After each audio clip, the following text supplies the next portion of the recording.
Hey everybody, look at that, new day, new look. I'm kind of pulling off the Pedro Pascal. Pulling off, alright, pulling off. You better not comment about the stash. Pedro Pascal, huge fan of, I'm a huge fan of him rather. Fellow Chilean transplant to the US. He's been rocking that mustache look for a while now. I figured I should try it. Probably just for like half a day, because Sandra's gonna get home and make me shave it off. But I don't quite have the rest of the look going. The gruff look, the older. I mean, yeah, I don't know how old he is. I think he's like 50. Man looks great. But anyway, yeah, I left the mustache on. I felt like it. Don't make fun of me, please. Who am I? I'm pulling off Pedro Pascal. Come on, James. I'm pulling it off. You don't see it? Anyway, yesterday was super fun. Like truly, I signed off on the stream and was just like skipping around the house. Like, dang, that was a really fun stream. Really fun day.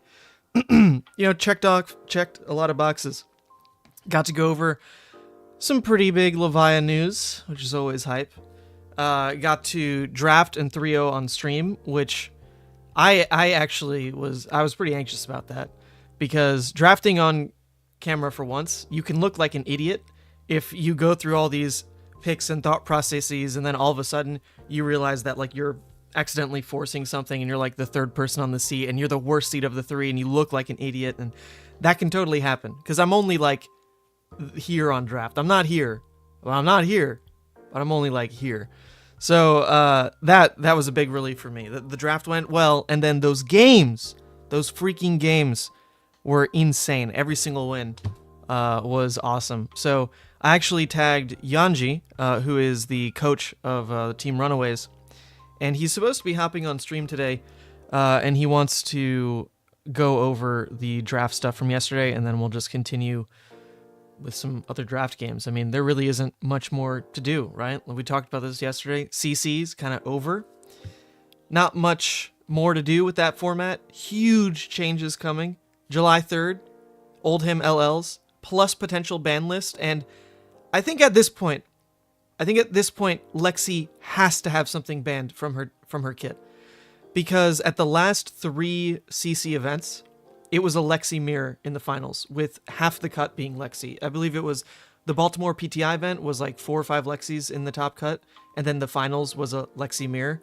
The Battle Hardened LA, 4 Lexis in the top cut, finals was a Lexi mirror, and then the PTI event of Battle Hardened LA as well on Sunday was 4 Lexis in the top cut, Lexi finals mirror, and it was like an 8-minute game. It was over in like 2 turns. It was awful. It was just, I don't know. Like, I don't think LSS can want the power level of that deck to be what it is any longer. We've seen it now. It's been a season. We saw what Ranger at its height can do. Everyone enjoyed it. Maybe, I don't know.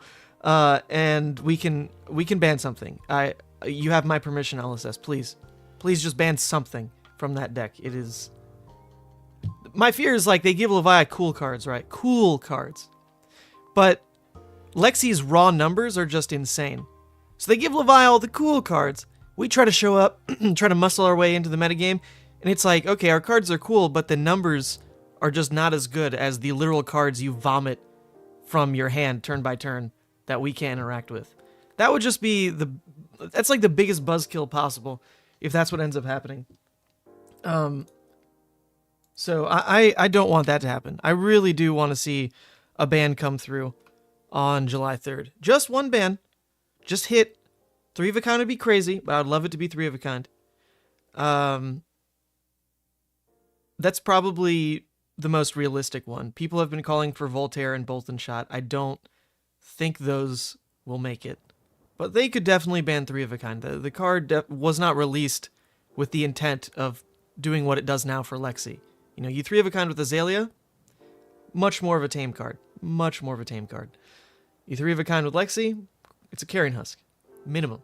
It's crazy. So anyway, that's why we're not going to be playing any more CC. It's just not worth it. Too much changes in too short a time span. So today will be some draft, and then I'll probably stream... Well, actually, I know for a fact I'll be streaming again on Saturday, because after the spoilers come out on Friday, the guys at Talishar hit me up and want to do a, like, collaborative live stream where we go over the spoilers and then actually code them into Talishar so that people can play them. I think that sounds pretty fun.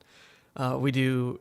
I don't know much about coding. You know, obviously, I in working in UX, I do hand off a lot to developers, but I've never actually seen them work, and I only know very basic HTML, so I'm pretty useless.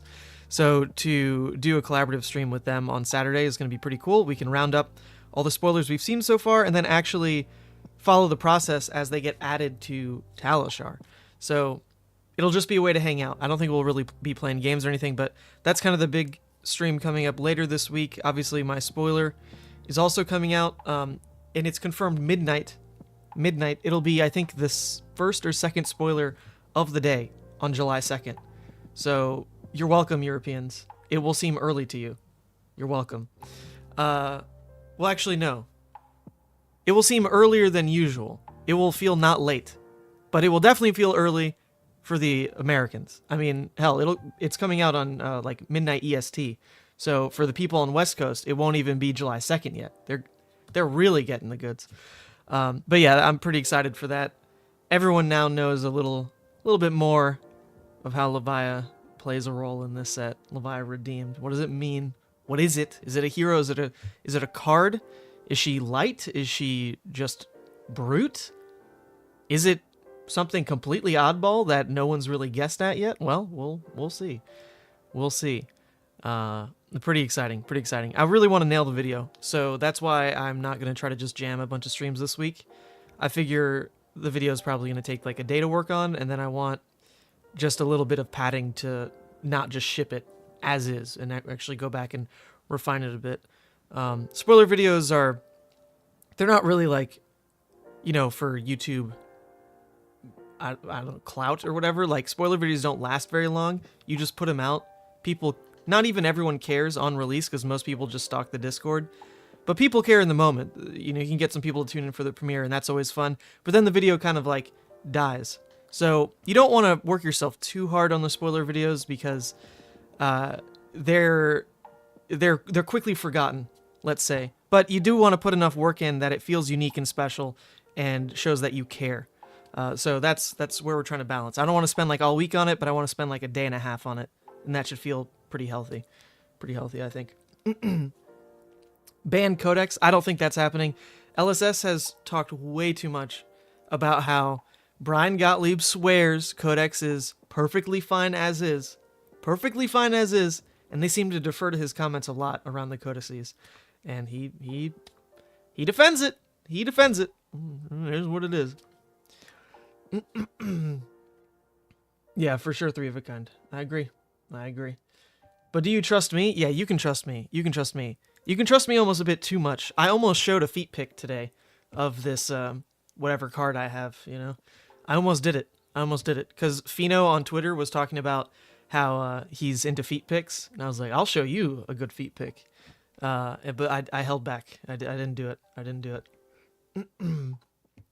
You got so unlucky with the draft yesterday. They really didn't want...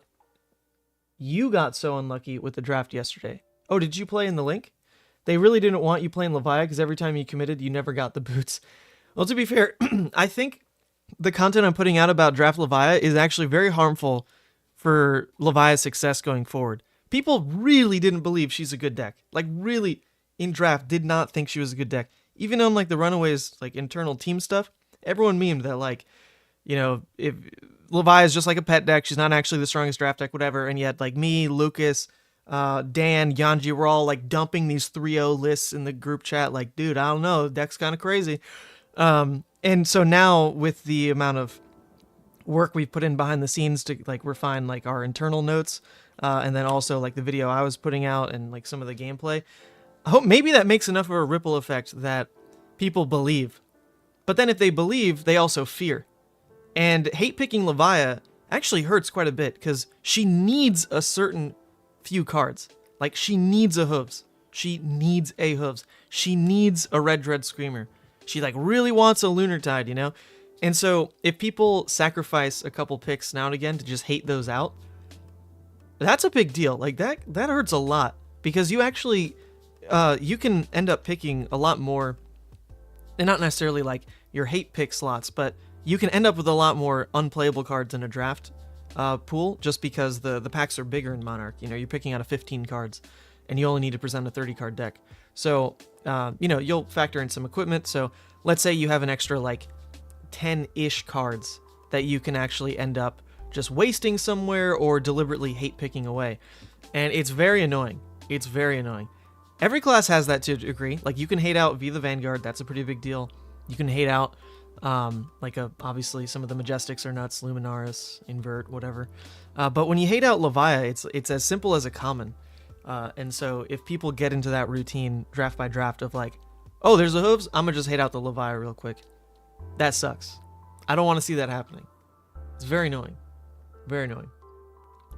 Levia Redeemed is a flip card that starts as a Shadow Brute, and then on condition it flips to Light Brute, and the insanity is managing the ratios of Shadow versus Light cards for early late. Hey, at least that means you can add Invigorating Light. Light 6. What? Crazy. Busted. Garter Dari, can I coach you at this game? I've done coaching before. I don't think I'm very good at it, because my POV as a player is like, I don't know, like a little off kilter. Like, I'm not like the best player by any means, and I'm not even the most competitive player, and I'm not even the most level-headed player. Like, I don't check any box. I'm just somewhere just dancing in the middle. But if you value that level of coaching, we can do it. I've done it on stream maybe like 2 times. It is a tier attached to my Patreon as well. If you want like some consistency in terms of coaching, that's also a thing. But these days I'm more free than normal, so I'd probably do it for much cheaper. Maybe something like when she flips, all cards from her banish go into her soul. That's pretty interesting. Oh, yeah. You don't have to play light cards for that. Yeah, that's a pretty good point. And she has a new effect for those cards in the soul. You had me for a second. I learned the hard way about how hard Levia is without the boots. Yeah, the boots are just, it's your on-the-board agency piece to actually flip the game, right? Like, if you don't have hooves, then you are at the mercy of draw sequence to actually have your big turn. And you can play a bit with that in Arsenal, right? Like, you can set up a Dread Screamer, set up a huge pump, whatever you're going for. But that still doesn't let you be very adaptable, because if your big turn, unfortunately, like, when you draw that up, is now faced by your opponent's, like, massive turn, and you just can't sacrifice saying no blocks on that kind of situation, you just lose your agency to actually win the game, and, like, you probably lose. Same deal with, like, if you only have 1 or 2 Dread Screamers, and then you meat axe one off the top. It's like, Jesus, like, it's just such a difference. So you need hooves. You need hooves on the board to give you the agency to actually, like, make your play, make your big push turn, or just go for like smaller value hand. You know, it could be a 2-card hand as simple as Boneyard into Meat Axe, but the agency you have with hooves is paramount for like a good Levia draft deck. You need it. You absolutely need it. Banish card from Soul, play Shadow card and gain a Spectral Shield. Oh, don't be giving Levia Spectral Shields. Call them like Shadow Imps or something. You know, little like piddly 1 health things that suck up damage. I don't know. Not my spoiler. Maybe my spoiler. Not my spoiler. I don't know. I don't want to lead you on, but I definitely don't have anything to do with that. It's cool seeing Levia theories just from how evocative redeemed is. The word redeemed. You know what's crazy? What if my spoiler isn't even Levia redeemed? Like, what if it's not? I'm like, I can't wait for when I put out the spoiler video. Hopefully the people tune in for the premiere. It's a weird timing because it's going to be midnight. But like, imagine people are tuned in and everyone's all hyped, and then it's just like not the card you think it is. That'd be pretty funny. I'm interested. What would the community reaction be? Would they call me a liar? Would they flip on LSS? They'd hate on someone.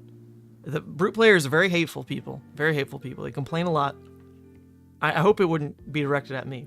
Although it'd probably be my fault. I'm leading you on quite a bit. Iron Song Society. Oh yeah, that's from an early comment. Yeah, so, Gaddy, are you in New York City? I guess that's question number one. But yeah, I can show you what I'm talking about here. So, Iron Song Society is a group of people. It's just two guys mainly who run it. Group of people in New York City, and they put on a Super Armory monthly at this location in New York City called Bat House, and it's a really cool venue. It's like a co-working space. And every month, I think they've done it for like 3 months now, they do this giant Super Armory, and it's thematic. So there was one that was like a draft event. I think the most one of the other ones was like a commoner event that took place on like different battlefields of Wraith.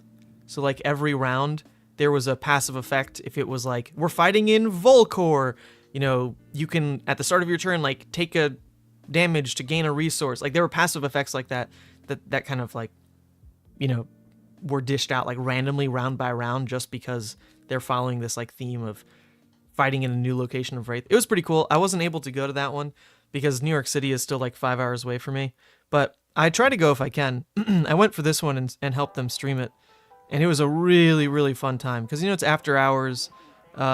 We were drinking, hanging out, just talking, doing giveaways. So anyway, if you're in New York City, this is a really cool event to be a part of. Iron Song Society. You can just look them up like this. I'm pretty sure they have a website as well. Here it is. Okay, here you go. Look. June. Okay, we're past June 9th. Not the most up-to-date here. We are past June 9th. But they normally do one monthly, so I would assume there is one coming in July. But yeah, so they just look them up. IronSongSociety.com if you're in New York City. And they do some pretty cool stuff. They're really funny guys, too. They have props to them, they have a YouTube channel where it's not about like growing the YouTube channel at all. It's just a way for them to talk about the upcoming event in kind of just like a video essay. You know, they're not doing like a blog post for it. They just put out these little videos just for their local group, but they go overboard for it. It's so funny. Like in this one, Cooper's a scoundrel, Adam's a paragon. It's pretty funny. Anyway, they're good people. Go hang out at the next Iron Song Society Super Armory if you can. If you can. Oh, speaking of, I wanted to pull this up because if you all haven't seen it, someone on actually I want to call them out. I think Star Seraph.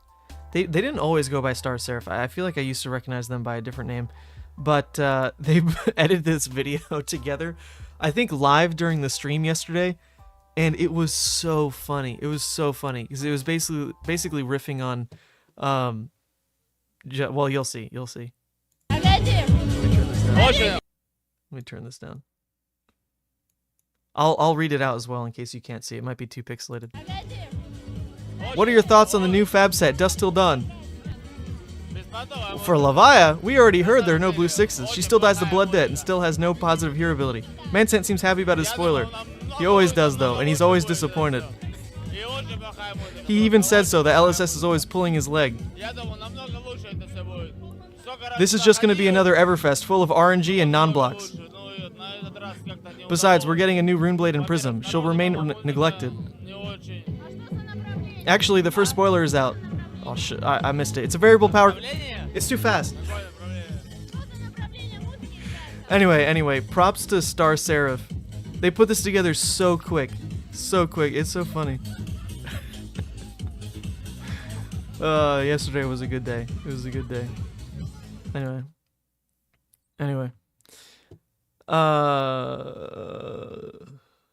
You're waiting for your spoiler. Like I said, it's coming out at midnight. I think it'll be the first shadow spoiler you see. So it'll kickstart the day. You won't have to, I won't hold you in waiting. You'll see it bright and early. Midnight. At least somewhere Russian memes are appreciated. I thought that was really well done. I didn't know they were speaking Russian. It definitely sounded something Slavic. Okay, anyway, there is one more spoiler that everyone should be on the horizon for. Not coming out today, unfortunately. I thought we were going to catch it today. The first time I saw this, for whatever reason, I thought today was Wednesday. But Card Market does have a spoiler coming out tomorrow. And then that'll kickstart the spoiler run all the way through Friday. God, this is just what a content block this will be. So many spoilers coming out. And then Saturday, July 1st, I don't quite know what's up with these spoilers because it's not like a time difference thing. It's not like these are supposed to be Sunday, but it's just counts as Saturday for me because I'm in the US. These guys specifically tweeted out that like their spoilers are for Saturday. So I guess we don't quite know what that means. Pablo said his was Shadow, I think. I'm pretty sure. I have no idea about Red Zone Rogues. And then, okay, we've got 1-2 Juice at midnight, and I'll be at 12:15. But this will kickstart an amazing... This is the big day. This is all the Shadow cards. All the Shadow cards. And then... I think Kiki has a Shadow, she said, and I'm pretty sure these guys had a Shadow. I don't remember what happened here. But anyway, we're coming up on basically all the goodies from Dusk Till Dawn, and I'll be live on Saturday to hang out, do some coding with Talishar people, get them all playable online as soon as possible, and then, we'll start probably playing new decks as soon as we can. I would hope everything can be ready for Talishar on like Monday, but that is asking a lot. I admit, asking a lot to have everything coded and ready to start playing on Monday. But either way, it's exciting. It's very exciting. My God, the stash. Yo, Sam, I'm pulling off the Pedro Pascal. What do you think? What do you think? Should I just drop everything, move out to LA with you? I would get the gigs, right? Everyone loves Pedro Pascal right now. I'm a shoo-in.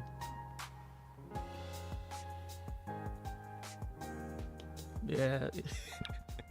See, it only works, and yes, it works. It only works because Pedro Pascal also can't really grow a full mustache or a beard, and yet he gets away with it. He gets away with it. It's about like the messy flop of hair. He normally does have some shadow going. I can't quite pull it off. I'll grow the shadow out for my shadow spoiler. How about that? Oh, speaking of Sam, I did get a callback for a job that I applied for last week out in Madison, Wisconsin, which is a little interesting. I'll probably actually get it. I have a phone interview with them tomorrow, but I'm torn. Like, what the hell's out in Madison, Wisconsin? What's going on out there? I've been to Wisconsin Dells before. That was fun. I've been to Milwaukee for some X-Wing stuff. But could I like really live in Madison, Wisconsin? Jobs are pretty enticing stuff, making a salary is pretty enticing stuff. But yeah, anyway, so I guess some good news on the job front. Well, it's awkward news because like I don't really know if I want to move, but it's a good offer. It's a very good offer. No, bro, come live in LA. I'm terrified of LA living expenses. Like I don't think I've ever made enough money to live in LA ever in my life, even when I had like 3 jobs in college. I feel like it would disappear going to just living expenses. And I don't want to pay living expenses, man. I want to buy fab cards. I want to buy little pieces of cardboard, dude. Come on. Madison is an interesting place. You had a job offer with Epic, the healthcare software, but you heard bad things about them before you took it, so you didn't end up taking it. Oh, you heard bad things about them? Oh, interesting. I heard good things about Epic. It is Epic, by the way. I had 2 friends from Kalamazoo who ended up working in Epic, and they liked it a lot. Oh, Robin, you should message me. What are the bad things? What are the bad things? Wisconsin is home to the Dungeons and Dragons culture. Yeah, my really good friend from growing up, huge D&D fan. He was an amazing DM. He was from Wisconsin. It's true. Potosi, Wisconsin. The catfish capital of Wisconsin, funny enough. All right, anyway. I was stalling because I'm supposed to be waiting for Yuanji to hop on. We were supposed to go over some things together. The man is probably asleep. I'm going to just call him real quick.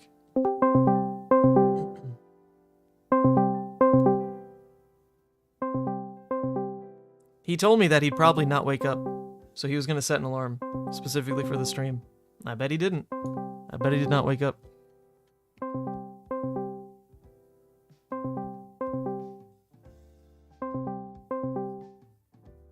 This man is fast asleep. This is what I had to deal with when we were roommates in Lille, he didn't wake up for any of the Pro Tour days. I had to wake him up. The alarm would go off. He would snooze right through it. I'd literally have to shake him. Yuanji, wake up! Wake up!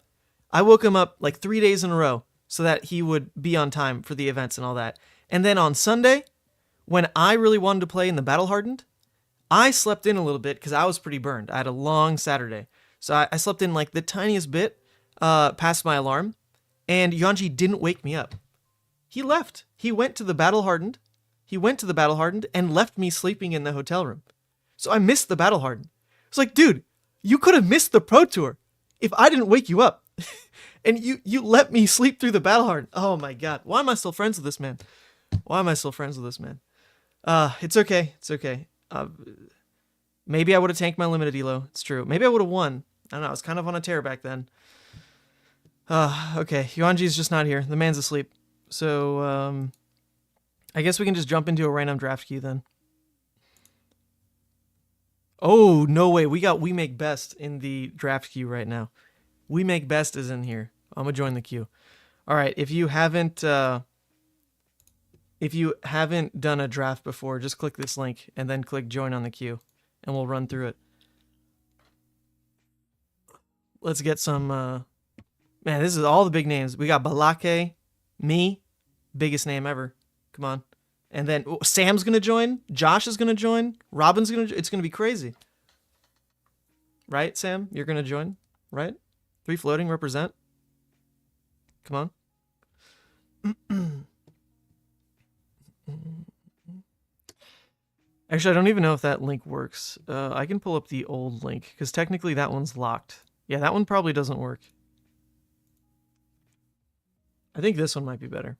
Anyway, if you want to join the draft queue, go ahead, click that. Otherwise, we do just have to wait until the queue fires. One downside of a draft, you do need 8 people, you know?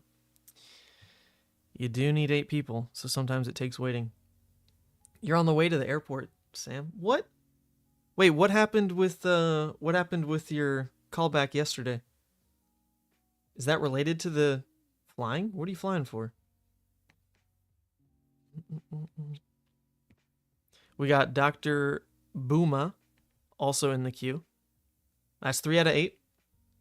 Chill for a little bit. Bring this back up.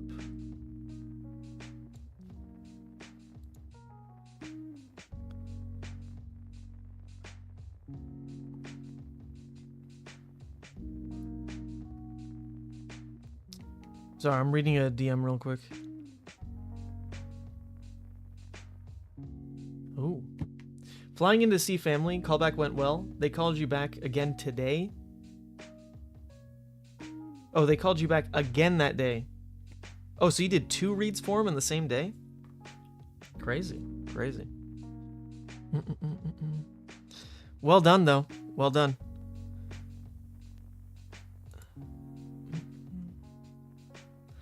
These streams are prime drive to work time. I'd love to be working, because, you know, working means you make money. I'd love to be doing that right now. We're taking a break from that. We'll need money at some point, you know. At some point. But we're okay right now. We're fine. I got my cold brew. Pretty good. I've got my fingers ready to mash some buttons for all the APM that's needed to play a draft. I'm ready. But we do need to wait for 5 more people. So, if you aren't at work, you could join this draft queue, and we could fire. Otherwise, we gotta wait. We gotta wait. It's a fantastic automated system, but, you know, it sometimes does stall if people don't want to join. I think I can delete these old queues as well. Just clean some things up.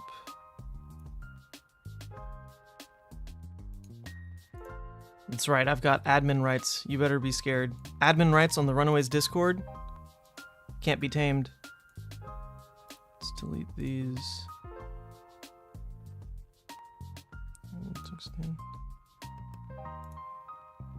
Okay, we're at 5 out of 8. Well done. Well done. Oh, Jason Rolfe. This guy grinds. This guy plays like 10 drafts a day. Man's insane. I think I'm undefeated against him as well, though. We need 3 more people. This is what we're waiting for, FYI. That link should have brought you to probably the README. You have to click the button. And then in the draft queue, you just click join queue. And then once this fills, it'll auto-generate a new queue. And that's it. You'll see it in a second, because we're at 7 out of 8. Sick.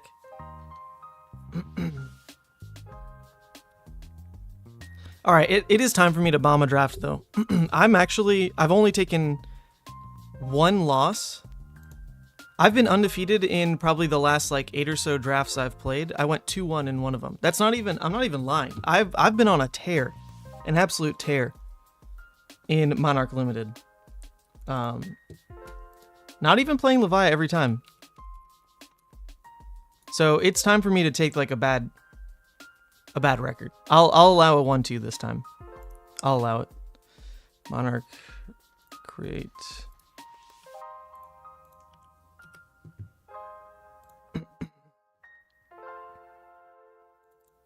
Let's bump this down as well. Since there's no timer, we don't need this to be 60 seconds.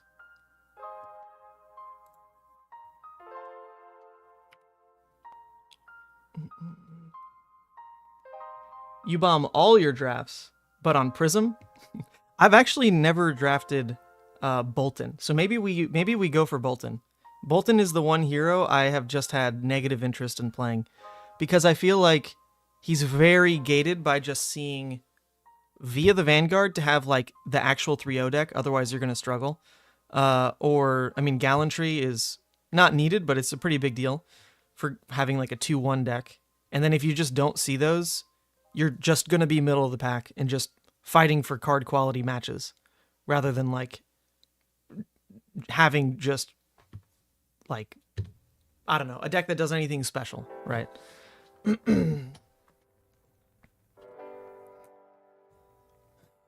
Is Balake not here? Did the man pass out? Fall asleep? He was playing drafts all night. I saw him.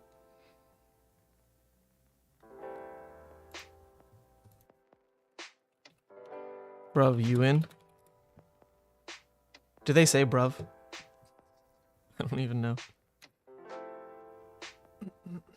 You know, fun fact, my mom actually ran off to Australia. She lives there now. Like, this is recent. This happened like last month. She met a friend. There we go. She met a friend who owns a ski resort in Australia. I don't even know where in Australia. And the person was like, hey, if you're not doing anything, come work because it's winter. It's winter in Australia right now. My mom was like, okay. And so she just left. I mean, I don't live with her or anything, so it didn't like personally hurt. But it is kind of funny. She just picked up and left. Okay. Deadwood Rumbler, Shadow Puppetry, Red Illuminate, Red Captain's Call. Ooh, wow. Some pretty hot picks here. If I was going Levia, obviously this card's nuts. If I was going Chane, this card's nuts. If I want to hedge between the two of them, Shadow Puppetry is okay. It is just okay. I mean, it's definitely in terms of like flipping between Levia and Chane. I think it's definitely the best card to pick though. Hands down. It keeps me open for 2 lanes. It's also a Majestic that most people won't be playing again, like around. It is just a better Captain's Call. Decent options for chain stuff to wheel in theory. Captain's Call, Aether Ironweave, Bounding Demigon are okay. I think we'll hedge with Shadow Puppetry. Levia also has 2 good picks here that might wheel.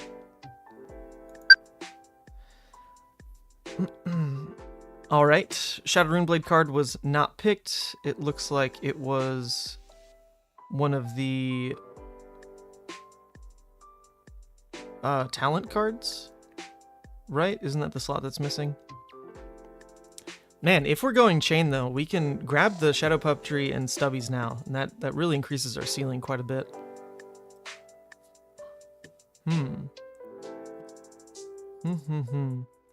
Vexings are also really strong. I think this pack wheels for Chane really well. Obviously, Blue Refine, not the best. Any color of these is pretty decent. Brandish is really good. Void Wraith Yellow is okay. The curve on Void Wraith is amazing, though. You hit it, and you just get to Pitch Blue, Soul Shackle, Void Wraith, Galaxy Black for a 2-card. If it's red, 2-card 8, potentially. Really strong. Or 9, actually, if they let the Galaxy Black hit. I think... I don't quite know the Chane priority picks, but I think I am going to go start leaning towards Chane. I don't know if you prioritize Stubby over the Vexings. Vexing seems really good. But I also want to send signals, right? I feel like it's going to be hard to send signals to not pick Chane to everyone else in this pack. Because there's so much, like, these 3 are all pretty good Chane cards.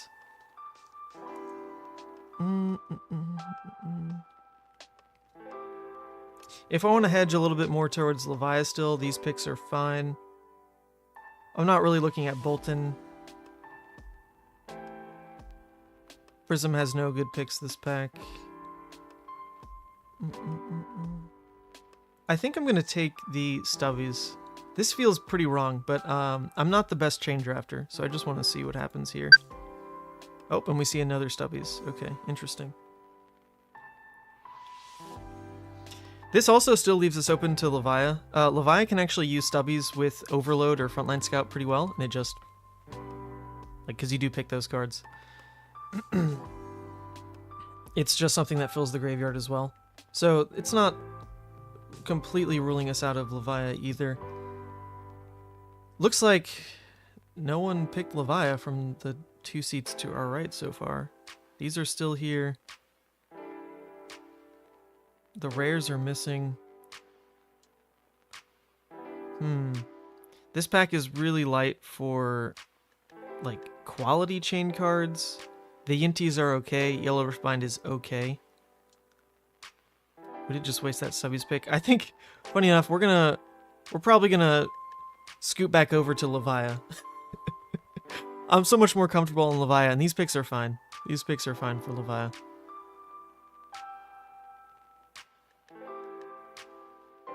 Is that right? Maybe I stay open still. Frontline is fine. I'm gonna stay open for one more pick. Frontline red is fine. Okay, alright. Now we're seeing no one is on Levia. We are in a Levia seat. We're in a Levia seat, so now we gotta do it. Now we have to do it. I mean, an Unworldly Dread and Hooves coming through is nuts. So we are, yep. We're on Levia, and I'm not gonna make the mistake of prioritizing Hooves over other picks because I don't think Levia gets overdrafted, and we'll probably see more of these later. So let's take the red Dread Screamer now. Let's take the red Deadwood now. It becomes so much easier. Now our game plan is, like, pretty straightforward. Red Hungering. Red Graveling. Alright, it's like building itself now. It's building itself. This is crazy. I am very happy we chose Levia. Jesus Christ.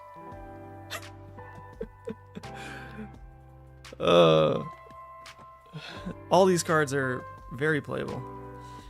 We're getting really heavy reds to kickstart, but it's not like we're wasting red picks. These are all very good reds.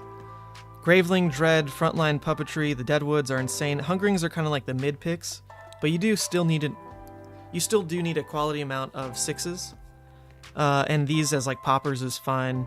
If you can, play these and the breakpoint's relevant, that also feels really good. But we don't want to just stock up across the board on reds, because you don't want to normally play more than like 15. So we're about halfway to our goal on reds. So we're going to start looking for, obviously, yellows and blues. It'll always be easy to get filler blues.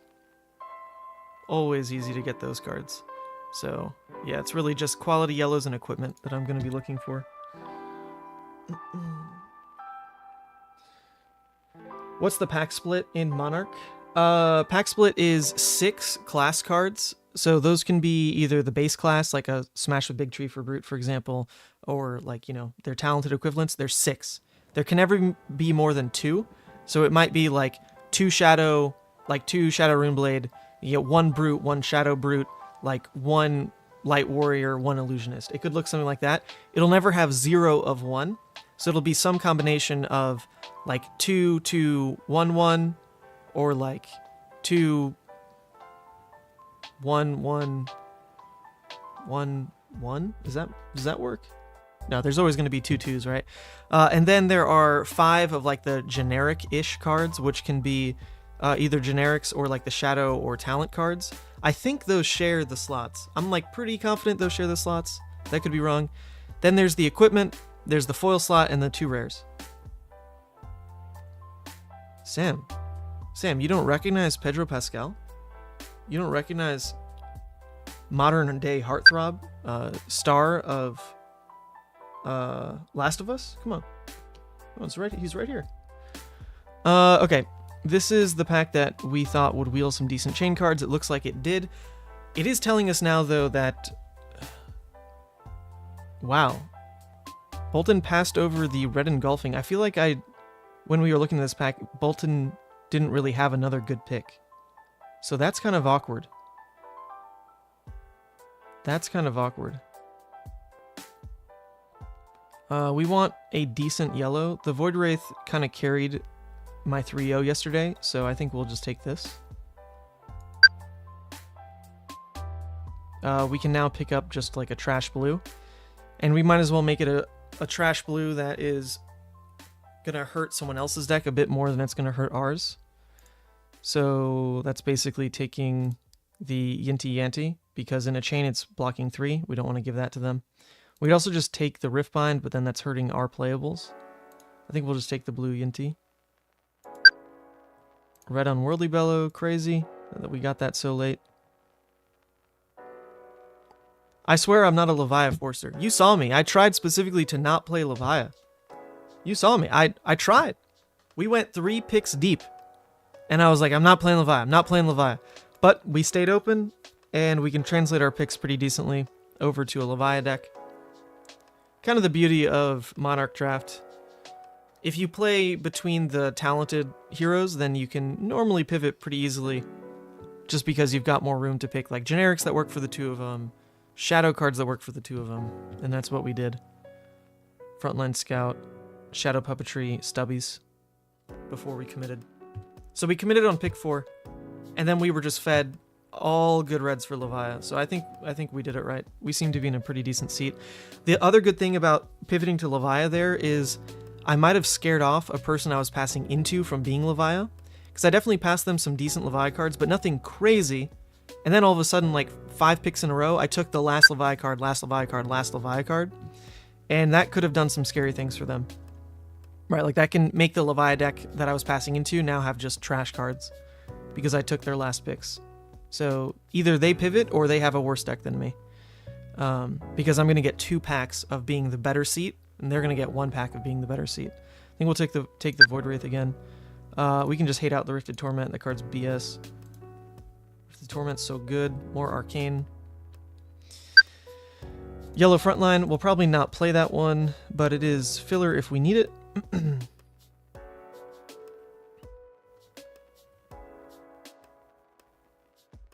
We're pretty Blood Debt heavy.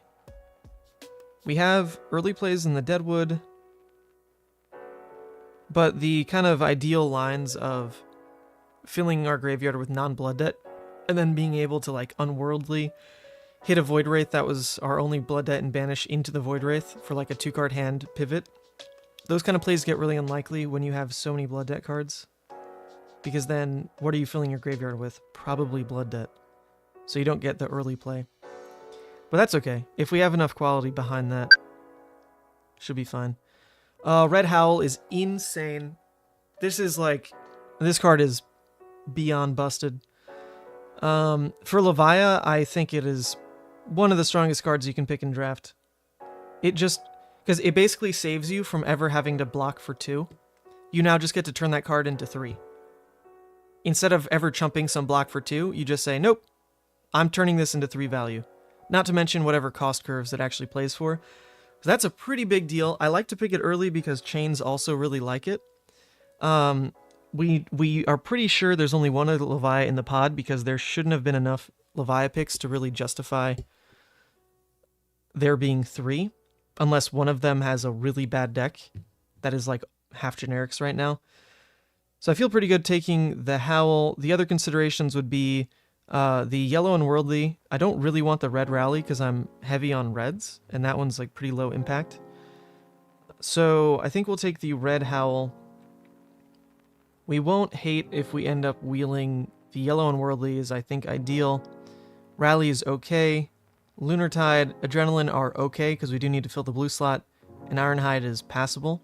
So yeah, we're fine on the Howl in this pack. Interesting pack. Wow, a lot of 6s in this pack. A lot of 6s. So likely that these do get picked up because people care about poppers into Prism. People do care about poppers into Prism.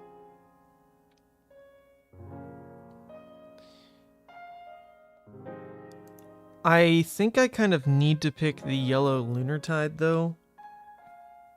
I don't want to load up on just tons of reds. The Unworldly is so strong. Red Unworldly is so strong, but then I'm like really getting tight on the amount of times I can reach back out to grab a red. And there are some really good reds I want still. Like an Endless Maw, another Dread Screamer, another Graveling would be great. I guess the question is Red Unworldly one of the greats? And actually I think it is. I think Red Unworldly is one of the greats. So yeah, we'll do that. Red Unworldly is one of the greats. Okay, so in this pack we can hate pick out the V the Vanguard because Boltyn is probably our worst matchup. That's pretty decent. I don't mind that. In terms of wheeling, we're fine with this blue, this blue. I guess technically we're fine with this blue as well. We don't really want this card. This card's okay. So I think we'll be fine wheeling a decent pick on this so I can hate out the V. There's our hooves. We take that, no question. There's a yellow Graveling. This card's incredible. Spew Shadow's also really good. Chains don't tend to pick it as high as I think they should. So it's likely we might get this back to us because the other Levia might end up taking the Lunar Tide instead. That'd be incredible if we get it. Well, I'm not quite sure. So I think we'll take the Graveling.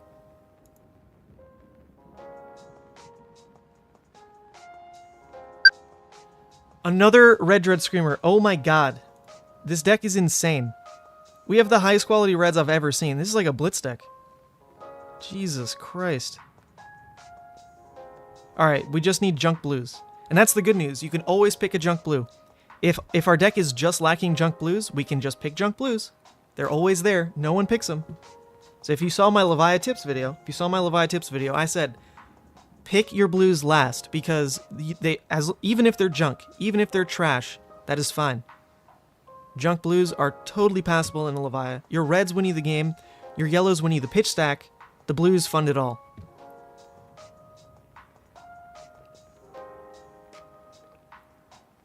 I mean, Oldhim's different. I'm speaking for Levia specifically.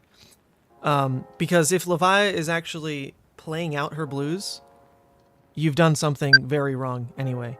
You've either like punted a pitch stack. Oh my god, oh my god. Actually, how good is Lumina in Limited? It's probably really good, right? Do I hate out Lumina as well and miss the Deadwood? I think Deadwood is probably like... Deadwood's like up here. Deadwood's really good for what my deck is looking like. It's one of the better blues.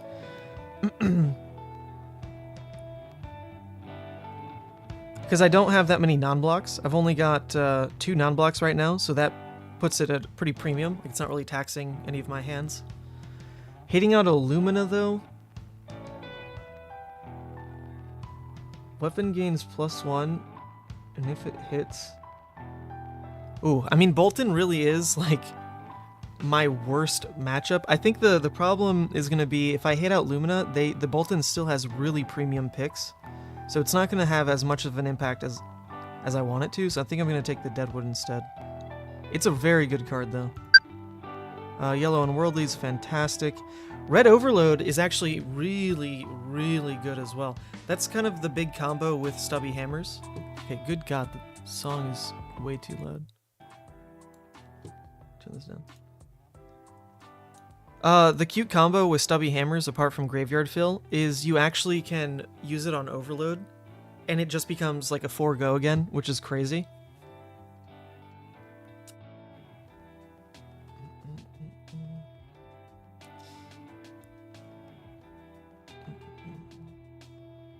Well, I think there's only one Bolton in the pod, is what I'm saying. So the Bolton hadn't seen that pack yet. It's not about it wheeling. There were 3 really good Bolton cards. The Bolton is somewhere to my right, and just hadn't seen that pack yet. I don't know why Bolton's always so underdrafted. He's either overdrafted to hell, or he's like a one-of. And I'm terrified either way. It's such a bad matchup. I think I need to pick the Unworldly. I want to pick Overload to be cute, but that's hurting my reds. Okay, this is a junk blue pick. We don't hate it. I mean, this is just a blue that blocks 3. That's totally fine. Alright, this is another junk blue pick. Brandish is actually one of the more playable ones, so we'll take that. Blue Dread Screamer, can't believe that wheeled. That's nuts.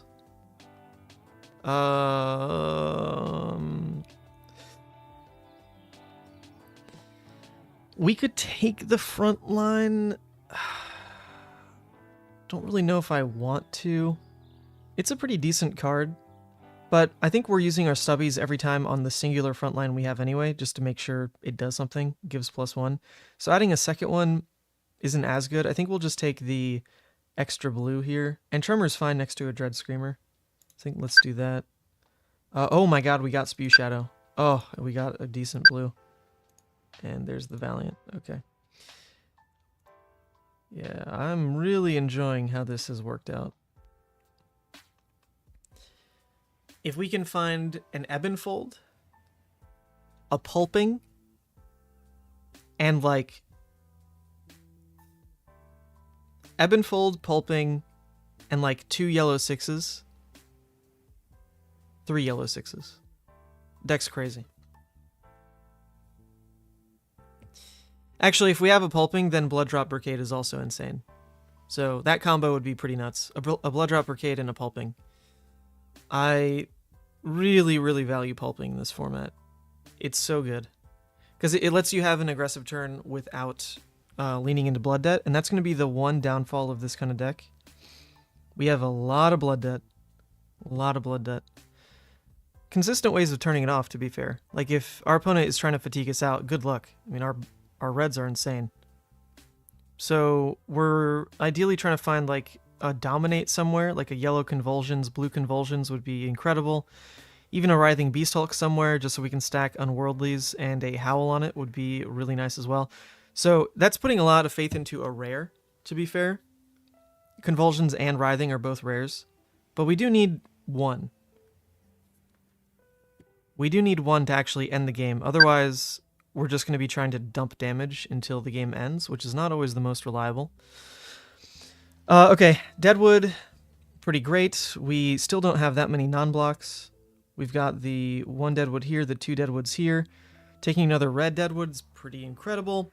It gives us more early game plays, and the only reason to really pick Boneyard is to care about the cost curve, which we do have Shadow Puppetry, we do have Spew Shadow, we do have the Howl, so the cost curve is pretty decent on the Boneyard. It also helps protect from the all reds that we might draw.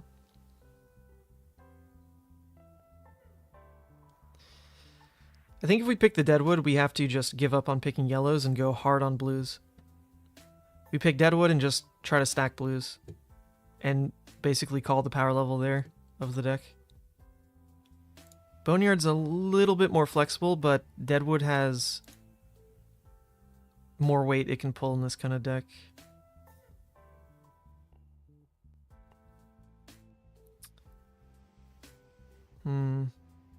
Yeah, I think I'm going to take the Deadwood here. Oh my god, another Dread Screamer. This is just not real. Alright, this is the 15 reds. We can't pick another red. We're not allowed to pick another red after this. It's just straight not allowed. So we need to just now fill with blues. This one is mildly flexible because we can drop a non-block with it if we really need to. So that's fine. A blue Endless Maw is totally fine. 2 card 7. Okay, we have some of the strongest reds I've ever seen. In theory, Spew Shadow isn't always in the deck, so we might be able to flex for like one more card. There's our Ebonfold. We take that. Oh, this deck's insane. What the hell? 3 Dread Screamers, Hooves, 3 Deadwood, 2 Red Unworldlies, a Shadow Puppetry, a Howl from Beyond, 2 Graveling. Oh, it's disgusting.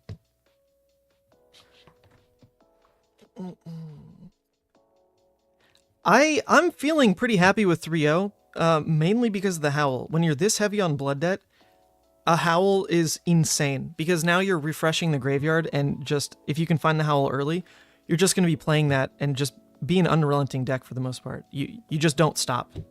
Your damage is almost limitless. So because of the Howl, I think this kind of deck is going to work really well. We are very Blood Debt heavy. Normally you want more of a balance in the middle. You want early game plays, you want the Lunar Tides, you want the smash with big trees. I think the only smash we saw was a yellow. I wasn't going to go out of my way for that anyway. So we just ended up picking Blood Debt almost every time we could, because we saw Howl so early, and then we also have Deadwoods, which do carry the early game. So that balance is going to be, I mean, it's almost the best I could ask for, honestly. The Reds are insane. We even have the Blue Dread Screamer. I forgot about that. We even have the Blue Dread Screamer. Like, our pitch stack doesn't even suck. Our natural pitch stack is going to be okay. Not incredible, but it will be okay. Yellow Unworldly, insane card. Deep Rooted Evil, meme. Actually, can we use a Deep Rooted Evil in this deck? We have an Evanfold. Oh, man.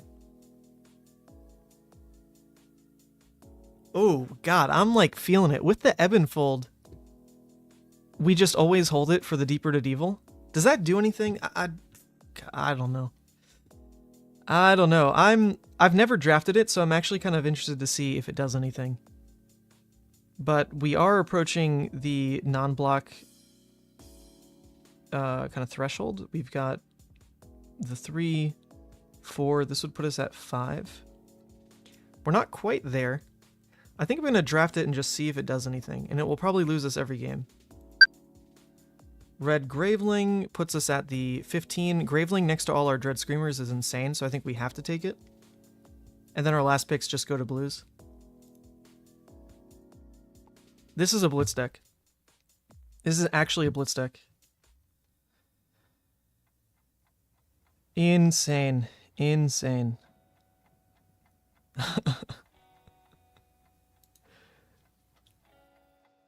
Yeah, the one Bolton is going to be juiced beyond belief as well. And that is definitely the worst matchup for Levia if you don't have Lunar Tides, and we don't have a single Lunar Tide. So I do fear that quite a bit. I definitely do fear that. This is our junk blue. This is totally fine.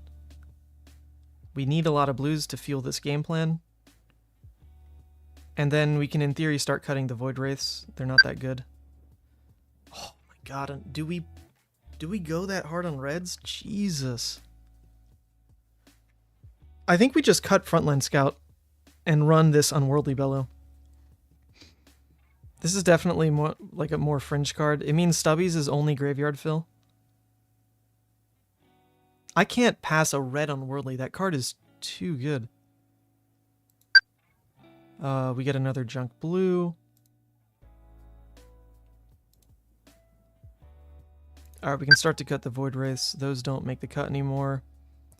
I guess we can hate this out from a Chane. I don't think we want to play it, though. 3 red Unworldlies. 3 Dread Screamers, 3 Deadwood Rumblers. I mean, it's a classic constructed deck at this point. Holy.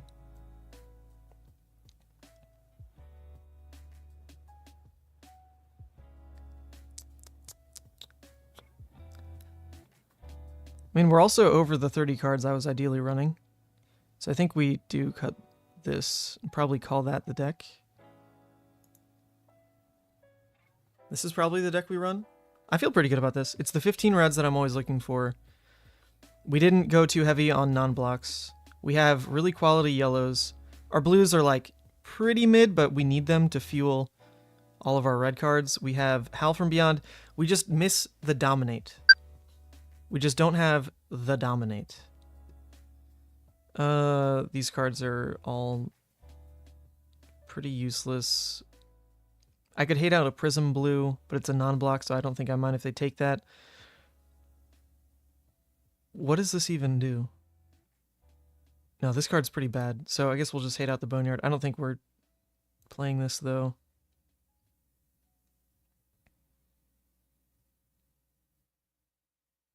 There's nothing I'm really looking for. The deck is fine. If we can bump up one of our blues to higher quality, that'd be preferred. But, you know, we don't have many picks left to really play around with there. We're pretty much just going to ship this.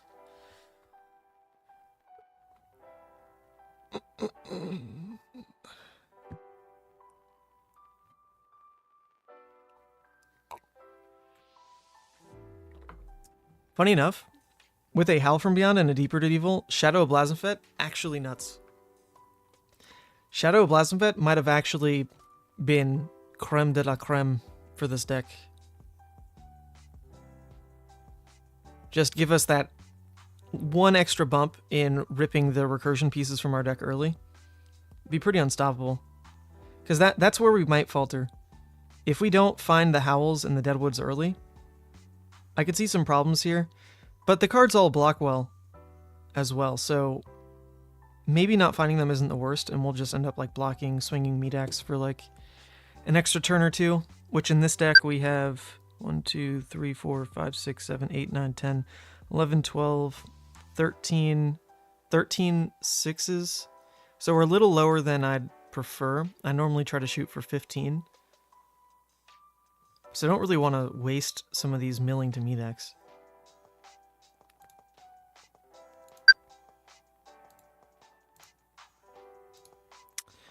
All right. This was quite the draft. Quite the draft.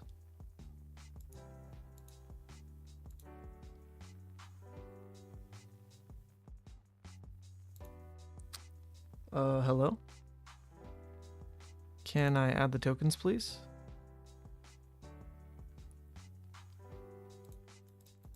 I don't want to refresh or I might lose it, so let's just export this to Fabry. And I guess just add the tokens there.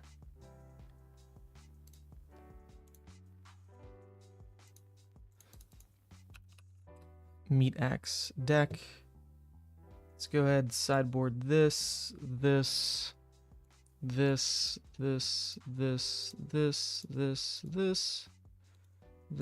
don't need these. Oops, that is a blue we are using. Deck. Yeah, this is the deck we wanted to play, right? Yep. Looks right. Okay. Let's jump into a game on the Talishar. Can I add tokens yet? No, that's still bugged. All right, my opponent won't know what I'm playing. It's the advantage. Login, submit. Okay, good. Deck link, open format, private. All right, who is my opponent, though? My opponent is a Chane, Rokani. Okay. Rokani. Be in game room 1. There was a pick where you were between red Boneyard and red Deadwood, choosing the Deadwood. Given you have Howl and now your red count at 15, do you think Boneyard would have been good? I mean, we talked about it on that pick specifically. I still prefer the Deadwood because we are light on the early game playable still. The deck looks great. Oh, hello. Oh. Sorry, I'm going to mute myself for 1 second. I'll be right back. Sure. We are just light across the board on early game playable still, so I don't mind that we went the Deadwood because that gives us now the Deadwood, the Deep-Rooted, the Howl, I guess just like tossing some junky blue even, or Meat Axe, like those are all fine plays now early. Whereas if we cut one of the Deadwoods, not only is that removing an early game play, it's removing like the best early game play. The Boneyard itself is fine next to a Dread Screamer, but that hurts the graveyard quite a bit, and we're going to be clearing graveyard a lot with all the Unworldlies. Also with the extra Graveling Growl that we picked up, and the fact that we have another one in yellow, and even a Tremor of Arathriel, that kind of fills the 1-cost slot. That's probably going to pop up a couple times. So, no, I do think I prefer this Deadwood Rumbler pick. Especially since against like a Prism, where the Spew Shadow is going to get good value. you normally have a 3-card hand against Prism. So I'm able to pay for Spew Shadow, pay for like a Dread Screamer, and then pay for Meat Axe, all off the 3 cards, right? Whereas if I was playing on a 2-card hand, Spew Shadow gets better, but you only really need that against Bolton specifically, and I'm truly just hoping I dodge the Bolton more than anything. Okay, we're against Chane. We know our deck doesn't have that many playables, so I'm almost tempted to go first and just get the graveyard fill. But only because our deck is the way it is. Only because our deck is the way it is. I don't want to just draw a hand that can only swing Meat Axe. So I think I'm going to pick first. Which, most of the time you don't want to do. I don't trust the deck. I don't trust the deck. I need to see how it plays for a game.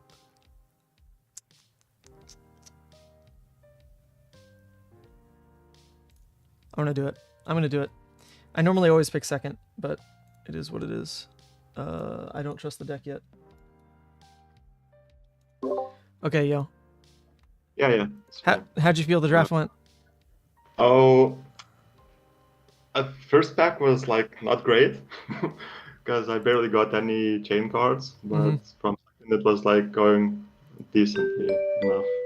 Yeah, I was trying to pick Chane actually going in this draft. I had 3 picks that were hedging towards Chane, but then I switched off. So I apologize. I probably hurt your pack 1 a little bit. It's fine. It's fine.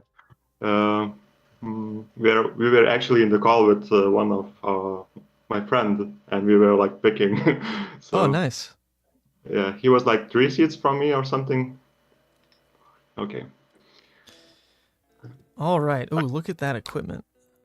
Juicy, juicy. So, like from second pack, I got 3 Iron Hides, which I picked, and then from the later on, I got like the chain equipment. Okay. All right, I chose first mainly because I didn't think I would draw many playables with this deck. It's very blood debt heavy, and instead we actually have like the perfect going second hand. So rip. My hand What I is wanna like do, though. pretty bad, I guess. So we're actually huge fans of yours. And one of your friends, I think we're in Lille, and got your signature for the friend that is playing in the pod. Oh, really? That person's here? Oh, sick. Yeah. Okay. This is gonna look beyond stupid, but we're gonna do it. He's our League of Levia player in here. Yeah, see, that's why I didn't want to play Levia. I thought that perhaps there were too many of us. Too many Levias hanging around. I mean, League of Levia in the CC format, not in the draft. Okay, fair. Okay.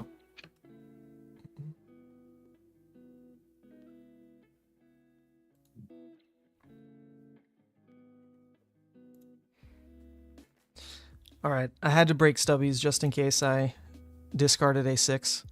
I didn't want to force banish it. Yeah.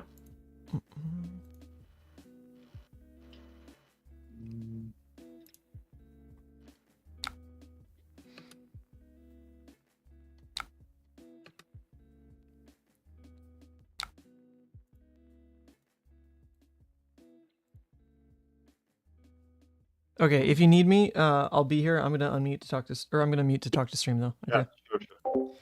All right. That was a questionable start. I basically wanted to just see if I could pull 4 cards. 3 cards is pretty much always gonna happen, but there was a chance that he just gives the full 4. That would have felt great. I mean, pulling 3 is still great. The unfortunate part on that was discarding the Unworldly Bellow, because now I've lost a Prime Arsenal. The Lunar Tide basically is just gonna be Meat Axe, but I don't have to risk the discard. You know, it's just a 2 card for 5. I only made that play because it is variable if you end up fatiguing the Chane or not. I don't go in assuming I do, but to take 3 cards on turn 0 is enough that now, you know, it basically has 1 less hand to work with. The unfortunate part is this was not the strongest hand to really pull from him. Not at all. But we can keep up pretty good pressure here. We have another Deadwood play.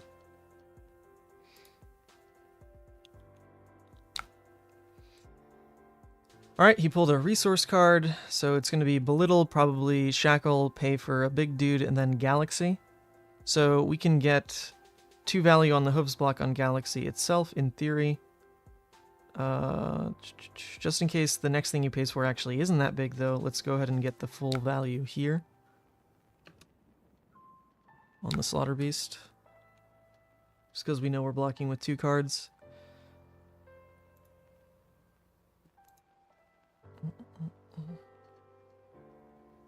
The other reason to actually want to fatigue is he's got double Ironhide plus Aether Ironweave. That's going to be a lot of armor to chew through, funny enough. Okay, yeah, so this is, yeah, why we blocked with 3. So now his next attack is really just the Galaxy Black, right?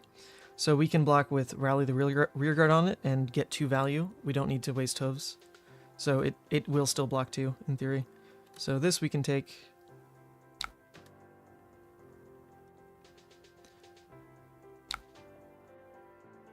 Oh, that's different. He's skipping Arsenal. I guess that makes sense. We knew one of the cards in hand was a Minnowism, but if he holds it, that just guarantees he has a blue next turn. So I did kind of expect that was going to happen, where he holds the Minnowism, Arsenal's a card, his turn is just Galaxy, that's it. So we do lose basically 1 extra life for the way we blocked, because we blocked 3 on the Belittle instead of holding it here. But I don't think I would ever change that block. Like, this is just a good play by him to punish, because I can't risk not blocking 3 on the Belittle early. But this really hurts. Really hurts. I want to block with Endless, but then, you know, this hand doesn't do anything. So I do have to take 4. I guess I could activate... I mean, I could block here and then activate Rally to get rid of Deadwood, and then take no damage. Eee. Then I give up an 8 attack play. You know, that's probably better, though. That is probably better. It protects me from everything. It gets a non-block out of my deck when I don't have that many.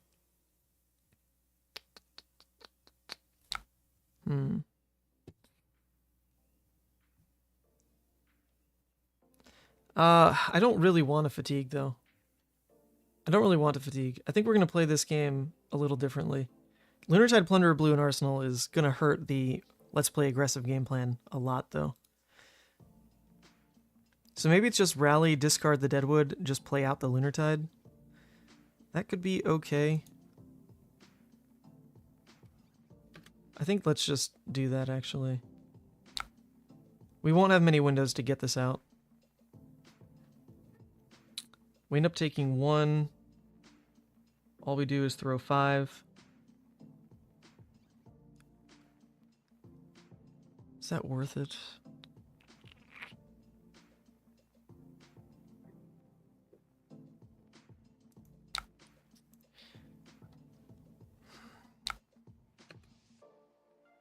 I think we're going to try this. We're going to try this. Experiment. Experimentation time.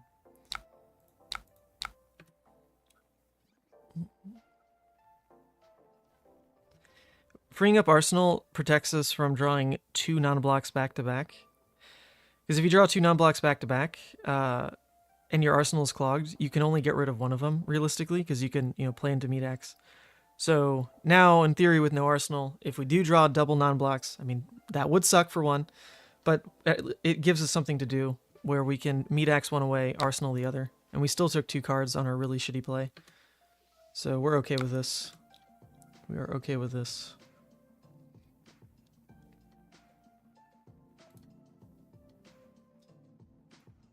They did hit a blue bounding here. Pretty weak turn, though, if they make that their attack. I think we are trying to fatigue them, not gonna lie. I think we are trying to fatigue them. We've seen quite a few Blood Debt cards get wasted. Belittle didn't really push much. Their pitch stack only has a Rifted Torment yellow and now Riftbind blue. Those are not really the most threatening.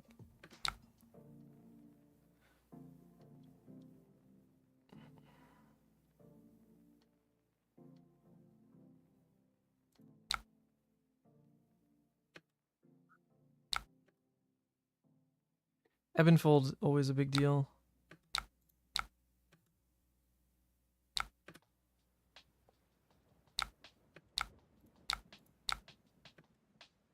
That was actually a mistake. I should have, oh, nice hit. Got lucky. I should have blocked with the red Unworldly Bellow and then pitched the yellow Unworldly Bellow. That was a mistake. But never punished. Never punished. It worked out.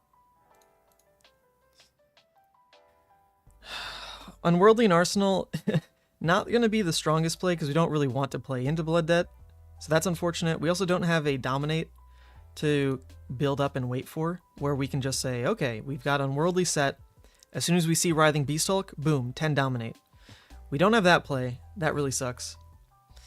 But there is a chance we still try to pivot for aggression, because with the way our deck is built, we could just draw, like, you know, Dread Screamer blue, play out Unworldly, hit the Deep Rooted Evil, play out Dread Screamer for 10, go again, pitch the blue, Deep Rooted Evil for 6, 16 off 3 cards. Like, that could just happen with this deck.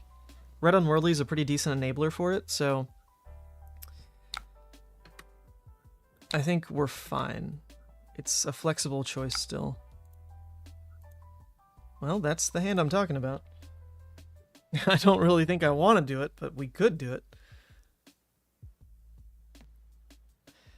This is the turn to make the choice, though. This is the turn to make the choice, because we have Dread Screamer Graveling. That alone is insane.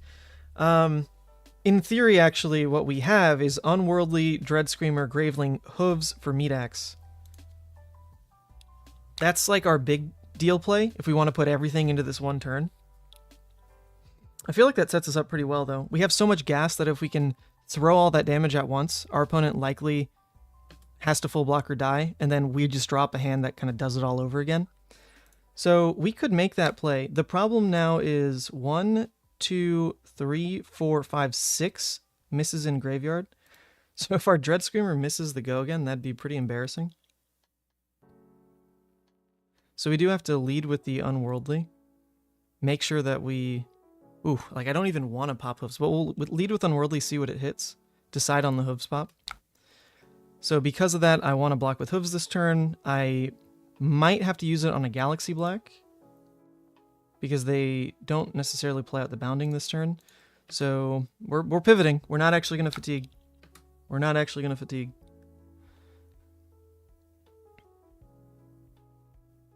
I'm not too scared of their 2 action point turn, honestly. They're trying to slow down, set up an Arsenal play, so we'll just punish. We will just punish.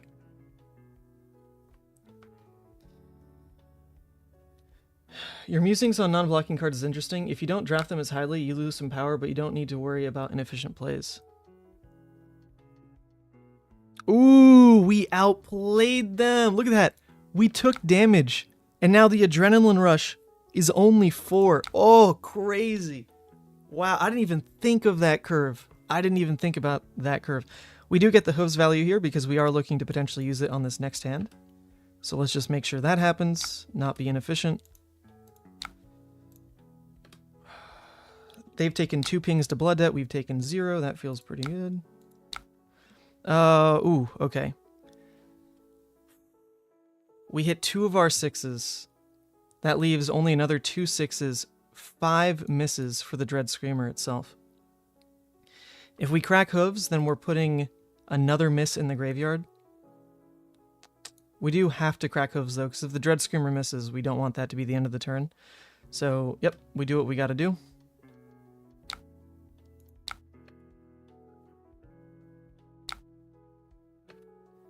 Obviously, we really want Dread Screamer to hit, but the Unworldly also is in graveyard now. Not great. Oh my god, we are so lucky. Okay, I mean, we played so that we didn't need to hit on Dread to still have a turn, but that is the best case. That is the best case. We've now hit Deep Rooted Evil. It's going to be live, and we hit 2 misses. So now we get to Graveling Growl into Ravenous Meat Axe. Oh my god. And we've got Deep Rooted Evil set up for the next 2 Dread Screamers that we draw, or the next 3 Unworldly Bellows that we draw. God, nuts.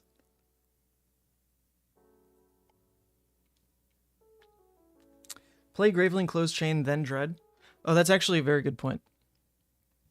That is a very good point. The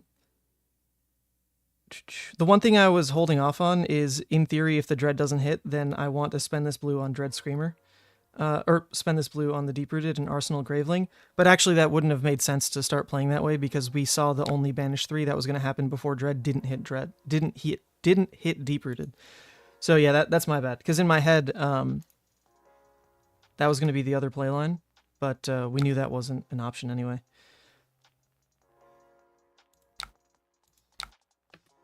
This is criminal. This is so much damage. This is so much damage.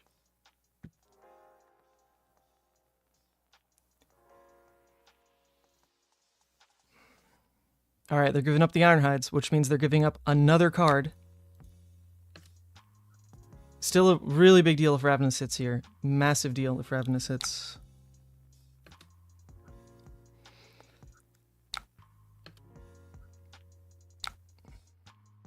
Because as of now, if it misses, they can give any card. They can even give like a 2-block and they're fine. If this hits, then they need to give a 3-block or they die. We have 13 6s in the deck. Oh, miss. Okay, it still takes a card. It does still take a card. Scary stuff. Ah, see, that's the problem. If it hit, then they had to give us a 3-block, which they might not have even had. Getting too excited. We're still in a great position. I mean, that was a huge turn. Huge turn. All red hand. Disgusting. I mean, we can make it a Graveling hand at least. I guess just play Ebonfold Graveling. Yikes.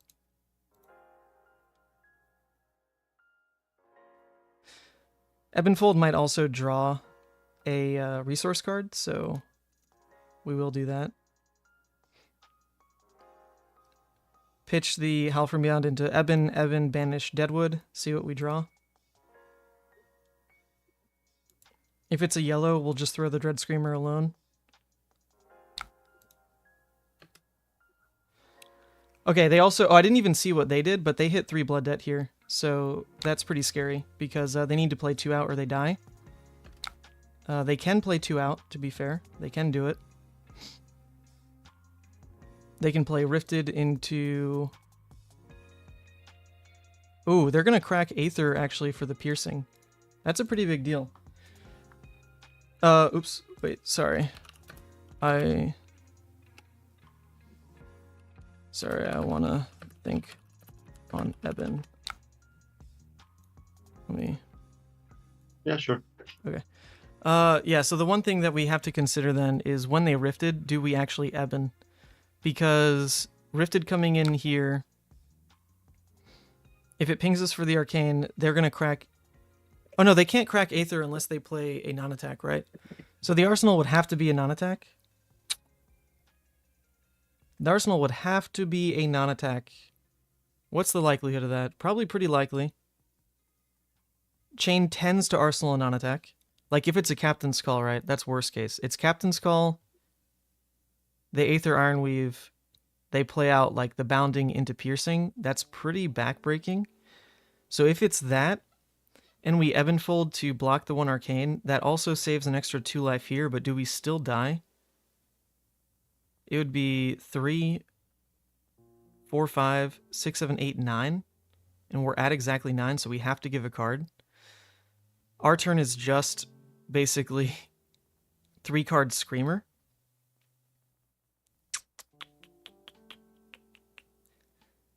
I think I have to pretend that that's the play, though. And I have to Ebonfold the Arcane here. Just so that Piercing doesn't get the +2. Just in case. Just in case.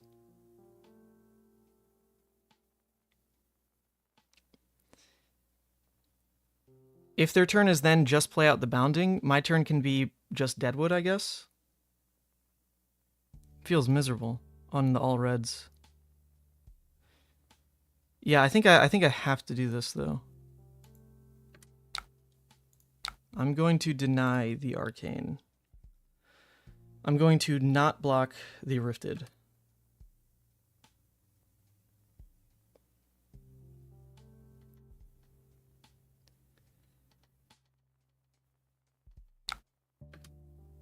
Ooh, got really tight. The meat axe missing is such a big deal. Oh, GG? Oh, so it wasn't a non-attack. So then they just die. Oh, I didn't even think about that. Oh my god, I didn't even think about that. Oh my god, I didn't even think about that. If it's not a non-attack, then you die. I thought you still had play. If it was a non-attack, you could play out at like at least the bounding. So my crazy. was awful, and I arsenal the Rip Through Reality, but I couldn't play it because like if I could have kept this hand where you did the power turn, I probably would have killed you. Oh but, yeah, like, yeah. I mean that was the reason to push. It's like the fatigue plan was still possible, but you kind of have to make the call when you see like the Shackle 3 banish. And I hadn't seen it yet. So it was like, ugh, I don't know if I actually have room to fatigue or not. So I made the call, you know what, screw it. Like, let's actually make the push because this hand is crazy. And yeah, I think it worked out. I was like, oh, damn. Yeah. What else can you do? It's just so much damage. You just look at it. Like, oh, yeah, it's... what was it? It was 10, 17... 20? And it could have been 22 if meat axe hit. Yeah. Ooh, my god. Insane. Insane. Okay, well, GG's, my friend. Yeah, that's my bad. I tanked about that for so long because I thought that you could still play out at least the bounding. So I was trying to think on, like, what was the ceiling if you Aether Iron Weave, because that's a non-attack, and then push out Piercing. So I had quite a good amount of non-attacks, but just didn't draw them. Mm-hmm. Yeah. Mm-hmm. Okay, well, hey, best of luck in your next round. You too. Okay, that's my bad, chat. I got to double check. This has a condition on it. Like, I didn't even think about that. I thought the condition is it gains +1 if you play a non-attack, but you actually can't play it unless you play a non-attack. So, yeah, I didn't even factor that in as a potential. I mean, obviously it was best case for us because they just killed themselves. We didn't have to worry about it on the all-red hand. But the all-red hand is another reason to actually have wanted to pick the Boneyard, because the Boneyard does protect you from an all-red hand. You could arsenal it. You could draw it up with the all-reds, and it's still playable. So I hope that this does not come up again, because we were very picky. We didn't go overboard. We went right at 15. We're not pushing it. Just it is what it is. Okay, good game. 1-0. 1-0 at the moment.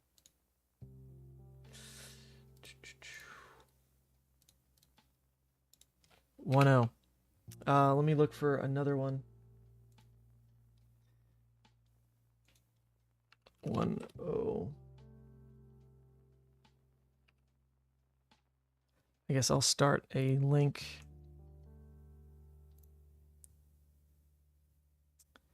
Oops, that's not the right link. That's also not the right link. What the hell? Oh, there it is. Create, copy, any one of those. Okay, we'll get into the next game quickly here. You just finished watching the last draft stream and it was pretty fun. Love the Levia love. Telling you, Acer, you tuned in for another insane run potentially. I think, like, I don't want to put it on everyone else just letting me pick Levia. Like, I hope that's not what's happening, where if I'm just in the lobby, they let me have Levia. Because I do want to, like, try to flex more draft knowledge than just, oh, I'm going to force Levia every game. So this draft in particular, like, we really were not picking Levia until pick 4. And then it became pretty auto build. But, hey, if people really do just give me Levia every time, I don't mind that either, I guess. Like, I like playing this hero unlimited. I think she's great. Great. Let me... Alright, we got another 1-0 who joined here.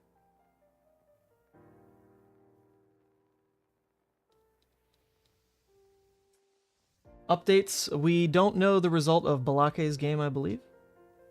Or maybe we do. I don't see him reporting. I'm waiting for this person.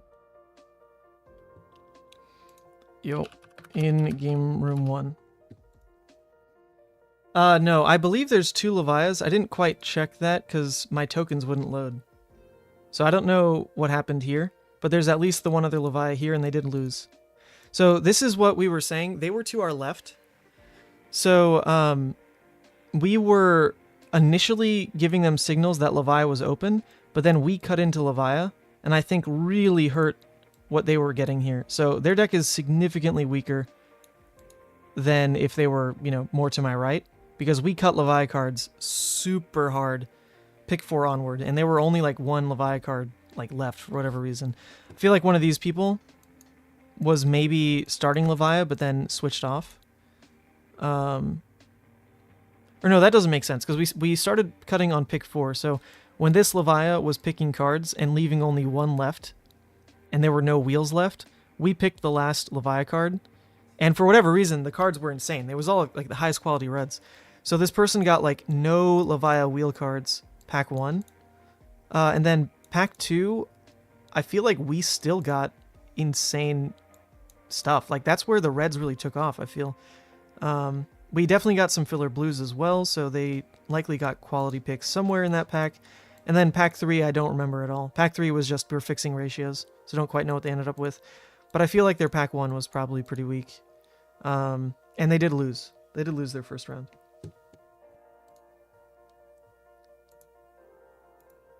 Okay. We are going second now into this chain. This chain has a Stubbies, Time Skippers, Aether, so they are more aggressive. We do have that hand that's unplayable. This was the fear. This is why I went first the other game, because there was the potential to just have a hand that can't do anything. The good news is we can fill our graveyard. Granted, it will be with 1 Blood Deck card, but if they attack with anything, we can either block with the whole hand or block with like 2 cards and then crack Stubbies to pop off. What's my favorite draft set? I used to say it was, funny enough, Uprising. I really liked Uprising. I know everyone else memed on it. But as someone who never played Fi in Uprising, it was a good set. If you just never played Fi and never put yourself in the position of, you know, needing to go second to win any games, then I loved that set. I loved drafting Dromai decks, because the strat I had was you could build a Dromai deck to either beat Fis, or you could build a Dromai deck to beat Dromai and Icelander. It was very hard to just have a 3-0 Dromai deck. So I really enjoyed building a Dromai deck for the pod specifically. Very adaptive, where you either go like really Ashwing heavy and try to beat the Mirror and Icelander, or you just go like 0-for-4s, big dragons, and try to beat Fi. And it pretty much worked. I went 2-1 in every single Uprising draft I think I ever played, and I just forced Dromai every time. I really enjoyed it. I just had so much fun. I liked the games. There's so many decision points with Dromai. They're really fun. But now playing Monarch, the more I play Levia, the more I love this set. I don't really know about the other heroes, not gonna lie. Can't really speak for the other heroes. But Levia is pretty darn fun. We are in a pickle, though. This is like the worst case scenario. Worst case scenario. All we can do is Meataxe going second, and it's not even for 5. Oh my god. Awful. Awful, awful. This was the fear with the deck. This was the fear. Their deck is also really fat, so fatiguing them is going to be pretty questionable. They're not blocking with any cards. That's also terrifying.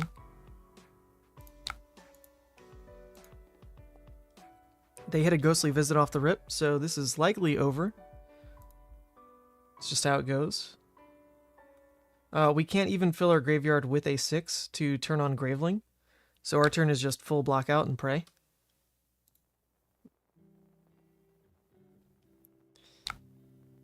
That's a good start.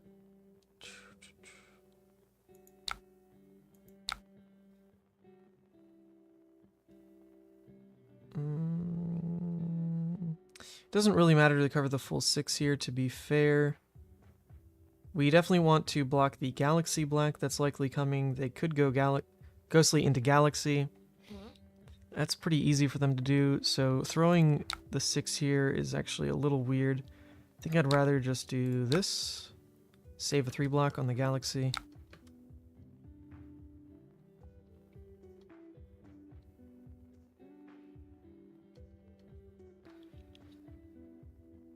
Yeah, so it's a worst case opener from us, best case opener from the opponent. And in Chane, you don't have very many windows. So we might see this game rapidly disappearing from our grasp. We're not even filling the graveyard with any 6s on these early blocks.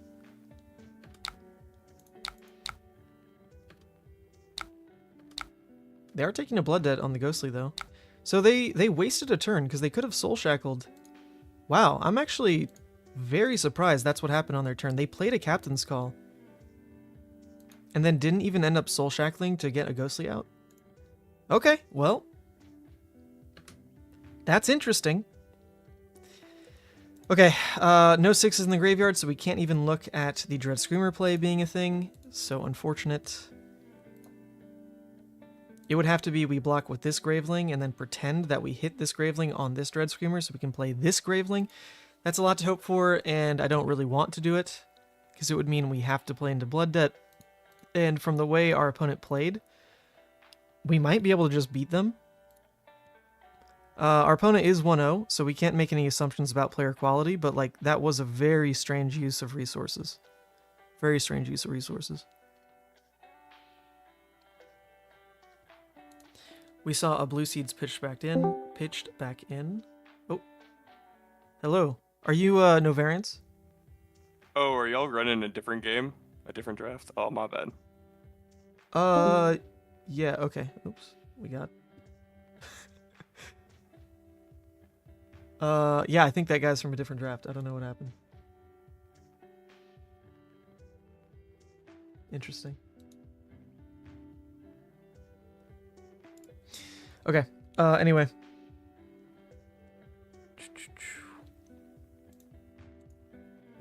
I don't know. I need to see more from his deck to really decide what we're doing in this game.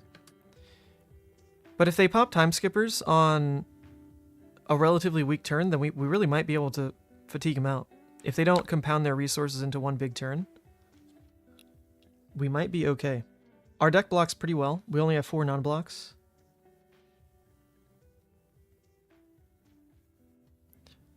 Although, granted, they are red, and that's a problem, because we have a card in graveyard we can't cycle out.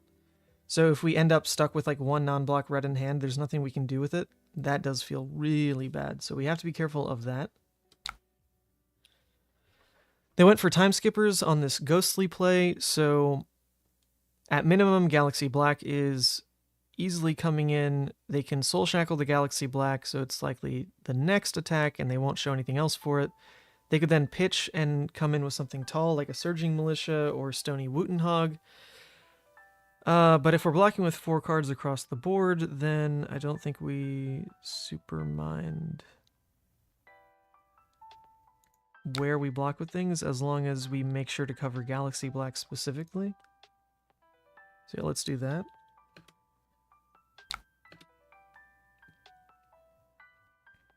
This is once again a lot of like the wrong color to be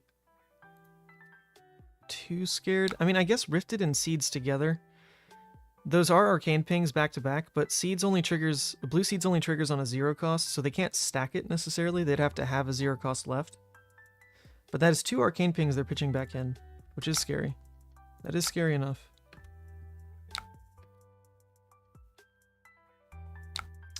They're playing out a Rifted, so this won't get the Arcane Ping, which is pretty big news for us.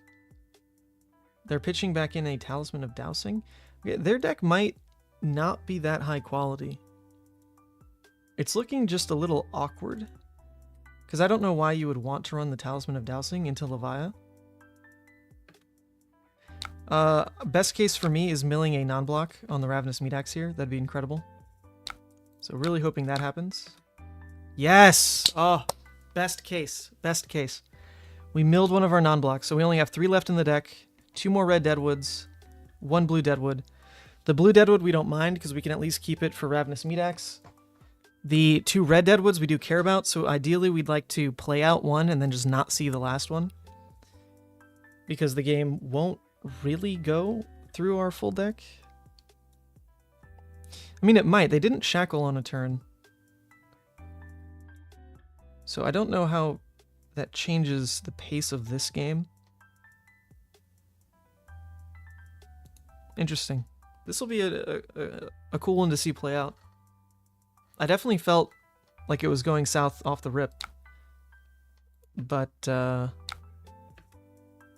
maybe not the case. Oh my god, they pulled a Sonata? Oh my god. Crazy. They opened a Sonata, they just banished a Piercing. It's a blue Piercing, so only coming in for 4. It might be a Stubby's turn if they've got more to combo with that. Leading with a blue Seeds.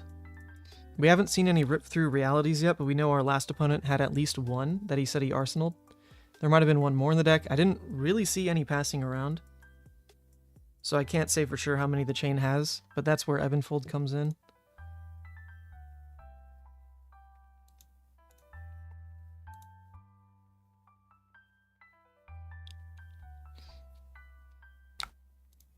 Okay, so they are committing to Shackles more aggressively. That's a bounding from hand, so it does trigger Seeds, but it's just 3. Okay. That is fine by me.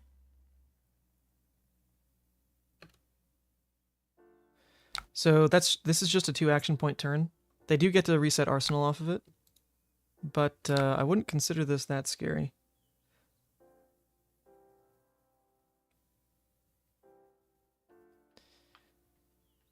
I would love to not waste the 3 block. There's a world where I just block the 4 and then hold this hand, but I don't think I can really do that. I haven't played the matchup enough to know if that's better than just blocking 5, pitching this back in. I guess there's always the ceiling of milling another non-block, which would be great. So we'll play for that. I'll give him the frontline scout.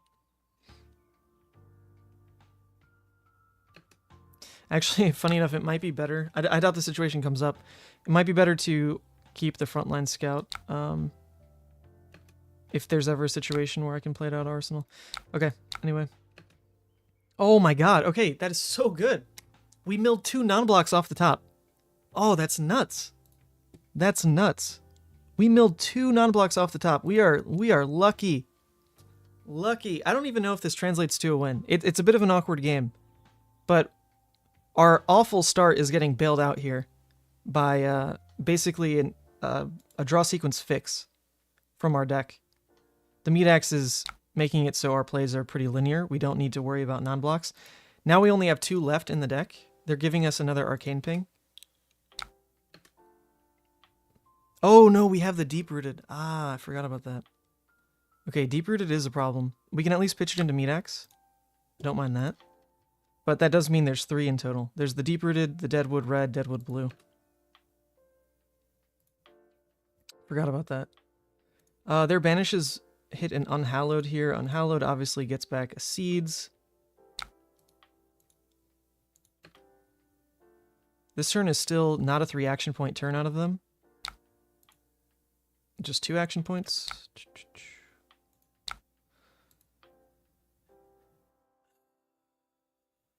Yeah, I don't think I'm going to turn on Ebonfold just so I can think about it more on the future turns. It definitely didn't come up this turn. But there's a lot of Arcane that they're putting back in their deck now. That's a blue seeds, yellow Rifted Torment. They're about to bottom a red Seeds off of the Unhallowed Rites. So that is 1, 2, 3, 4 Arcane all at once that's coming. In theory. That's pretty scary.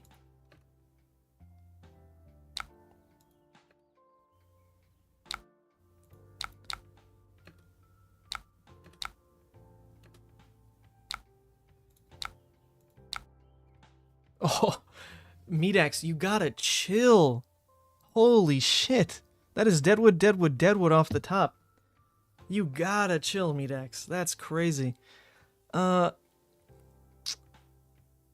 think I would have tried to play this game aggressively if, when we drew this Dread hand, we had any 6s in the graveyard.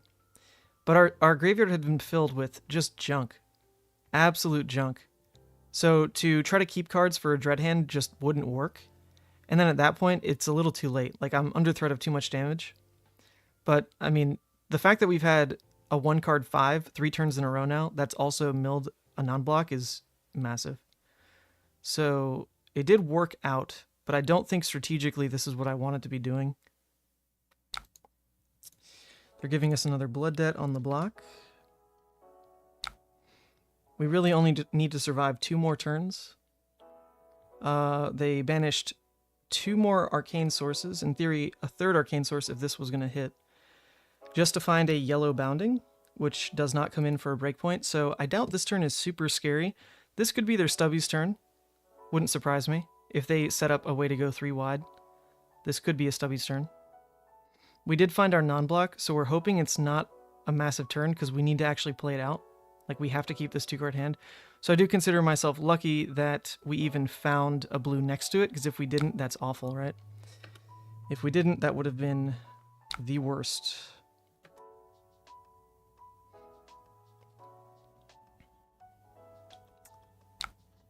I am pretty worried here, though. Looks like they're only going 2 wide, as far as I can tell right now. But taking 3 for free really sucks.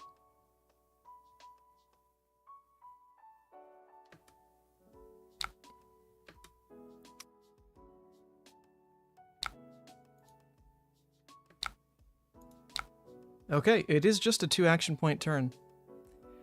Do I want to block with hooves right now? It doesn't. I'm pretty much never using it aggressively, but the idea would be if my blocks are clean later because the rest of their attacks are low pitch color, like the rest of their attacks are like blues and yellows at this point from what we saw in the pitch, then I might be able to cover them up card by card. So hooves is only going to get value if it blocks above a breakpoint. Or rather, blocks a breakpoint, which I don't think is coming up in the rest of his deck here. So I think I can just block it here, make sure I get full value. And consider myself lucky that I'm still at 9 and didn't get punished on that Deadwood play. Okay, I mean, I think we do win. They have 4 arcane left.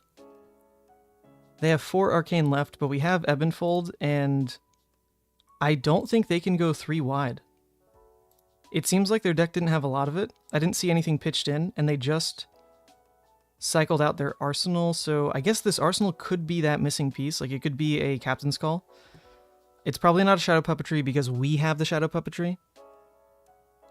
So, yeah, it's really like, is this a Captain's Call? Because Rip to Reality would also do it, because we can't stop all of the arcane. Yeah, so it's interesting. We'll see. This is their last turn, though. It is their last turn. We have decent block. We're obviously wishing these were 3 blocked, but it's not the biggest deal. We just need to survive this turn and we win. Effectively.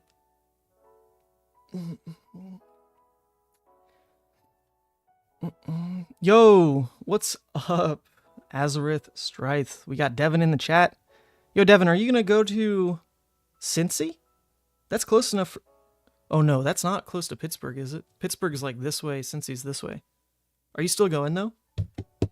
I can't wait. I want people like you, man. I want the Brewers to come out to play.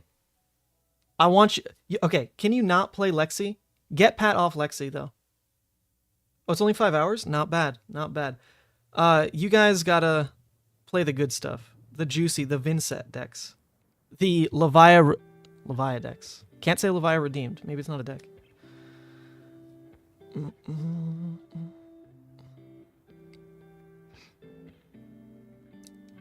Where did the red seeds go? It should be in his hand. In your hand. No?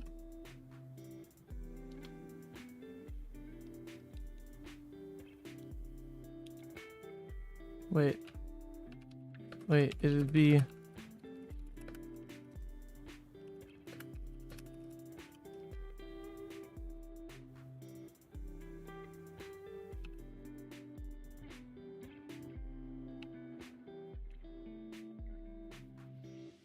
That's a great point. My opponent's red Seeds of Agony disappeared. Because they put one to the bottom with Unhallowed Rites.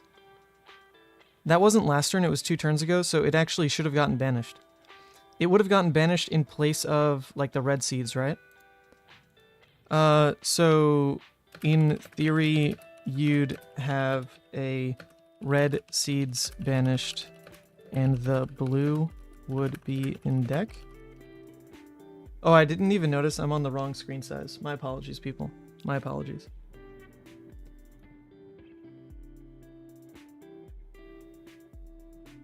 It's funny, his name is No Variance, and yet we're getting slapped by Talishar variants.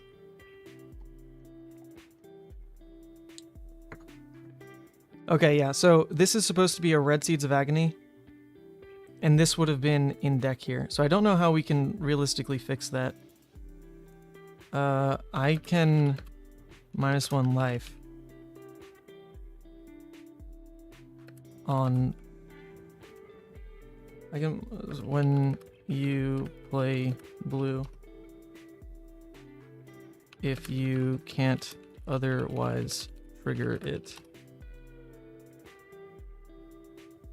That might be a messy solution because, you know, I do care about like the arcane ping specifically with Ebenfold. But yeah, so it's not the biggest deal. This should be a red and this should be in deck. So he can still play out an on-attack to enable his turn. That is still possible at least, but it might not trigger is the problem because the blue seed specifically... Oh yeah, Piercing Shadow Eyes won't proc off the blue. This is true. Okay, well, my opponent will figure out a different line, they say. That is very odd. There was clearly a red seeds though. They bottom it with Unhallowed. So unless it is in his hand, which... Maybe he could be missing it. Like, it could be he's checking Banish Zone so much that he missed it. It's just in his hand or something. Because I've never seen that before where Talishar just straight disappears a card. I've played Chane in Limited enough as well, and every time I trigger Unhallowed, it does work. So this would be news to me. But we'll find out. We'll find out. Either way, I think I'm still feeling okay. In this matchup, I probably should have... To hedge in this matchup, I actually should have sided out some of the 2 blocks and added back in those yellow Void Wraiths because they block 3. That actually would have been a big difference maker. So I doubt I'm going to play another Chane because there's only 2 next round, but just... There's a blue seeds again, okay. Just as a mental note, that is something I should change when I play this matchup, just for more flexibility in either fatiguing or not. But you can see, you can't just like straight fatigue with Levia. You need to be doing something, because otherwise, like, you clump non-blocks, that tends to fall apart. You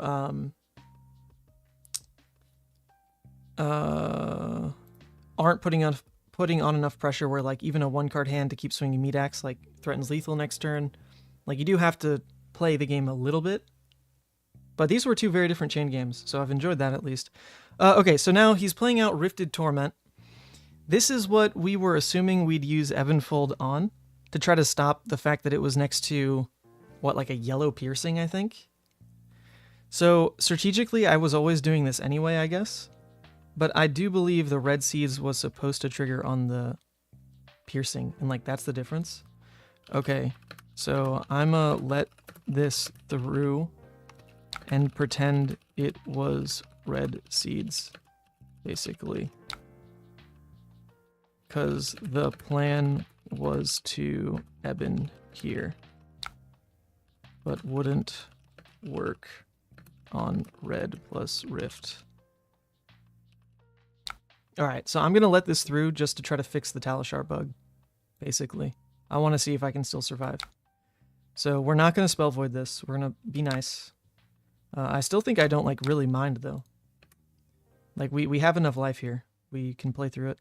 Also, the Ebenfold can eat this blue Vexing. That's pretty huge. I didn't even notice that. It can eat the blue Vexing. That is massive.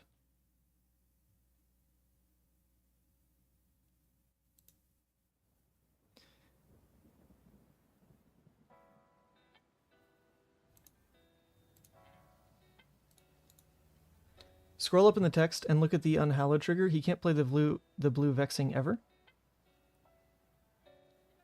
Well, I in all honesty, I think he loses no matter what. I'm not going to take enough damage this turn because he doesn't have enough action points. But what do you mean? He can't play the blue Vexing ever? I mean, in theory, if I was going to take damage, he'd try to play out the blue Vexing to close the game. But I have Ebb and Fold for it. The thing is, like, he has no extra action points. He didn't set up a 3-wide turn. So I'm never, like, really scared. Like, I can just do this, right?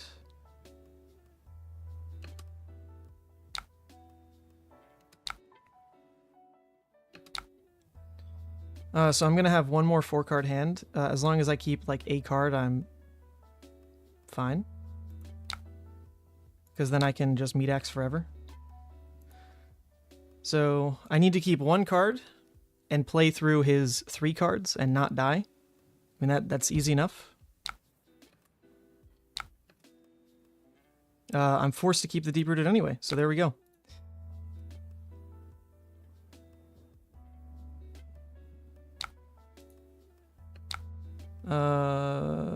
Yeah, so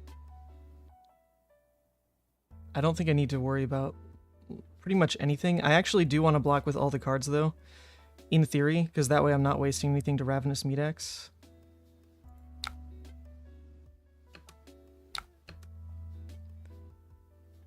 I could even just play out the Deeper Evil for 6, which is kind of funny.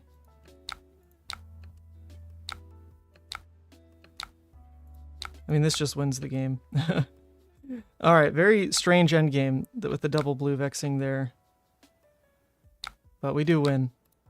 We did it. Yeah. Alright, that's game. GG's. I'm not super happy with how I played the early game. It was just forced. Like, that just felt like a draw sequence game. I feel like I didn't really make too many decisions. That was just draw sequence. I couldn't play aggressive even if I wanted to. And then I got bailed out with the Meat Axe discarding 3 Deadwood Rumblers. I do think our opponent wasted resources early. Like, the fact that they played a Captain's Call and didn't go 3-wide was crazy to me. They played Time Skippers, and I think they went 3-wide on that turn, but it wasn't a great turn. They used Stubbies for just +2. If you're seeing a deck like Fatigue You Out and it's working, you need to conserve resources and make this deal +3.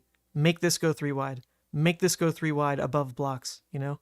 That always has to line up. In the end, the red seeds missing doesn't change anything. It's just another card they would have burned out, and we had plenty of life to work with it. So that is 2-0. 2-0. Link me, Jason. Yeah, kind of a uneventful game.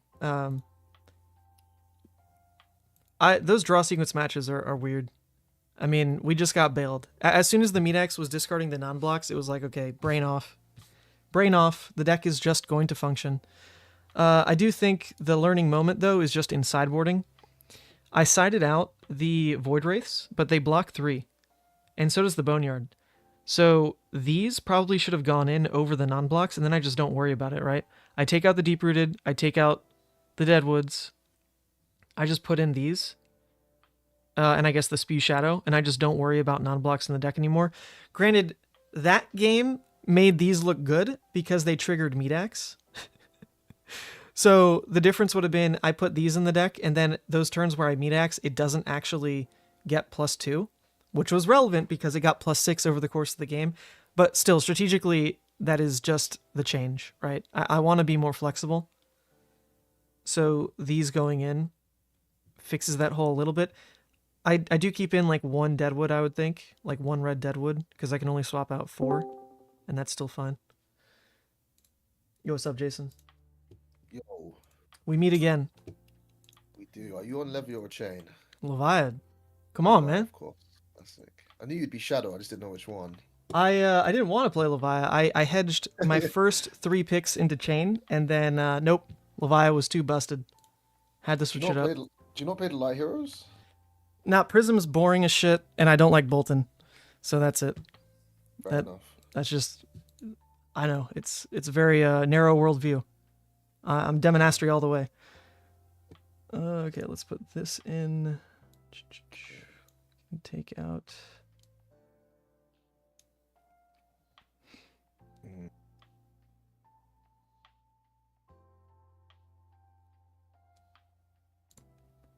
Oh, no, that card's probably fine.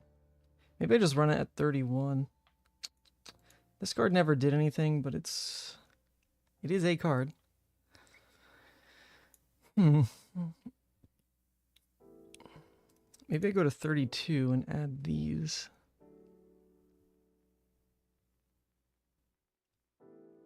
I could see that potentially working, but then it's 2 more reds. I could add this one as well to balance it a little bit. All right, 1 second. I'm here if you need me, but I'm gonna mute. Okay. Yeah.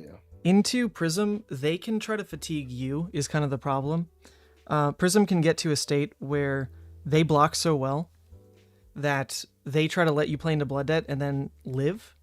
And a turn where you stumble and can't use your hand effectively, they just generate shields and then just basically gain a life buffer and just continue with their game plan. That can be how you lose against Prism. So to combat that, adding any more damage where I can find it is massive. So that's why I'm thinking about the Frontline Scout and the Spew Shadow and the Boneyard as additions here. Just because if a Prism tries to race you, you do just tend to win that because, like, how do they race you, right? You in theory are able to pop. The problem with bringing these in is I don't want to hurt the consistency of drawing my 6s. So I'm trying to figure out then, what do I cut? I don't really want to just cut blues across the board, but my blues are really weak. And this is a match where I can be a little bit greedier. So I'm like kind of down to try that, I guess. You know, like Yinti is just straight filler. The Stony is straight filler. I just need so many blues for my deck to function that this is probably way too greedy. But I kind of want to just try it.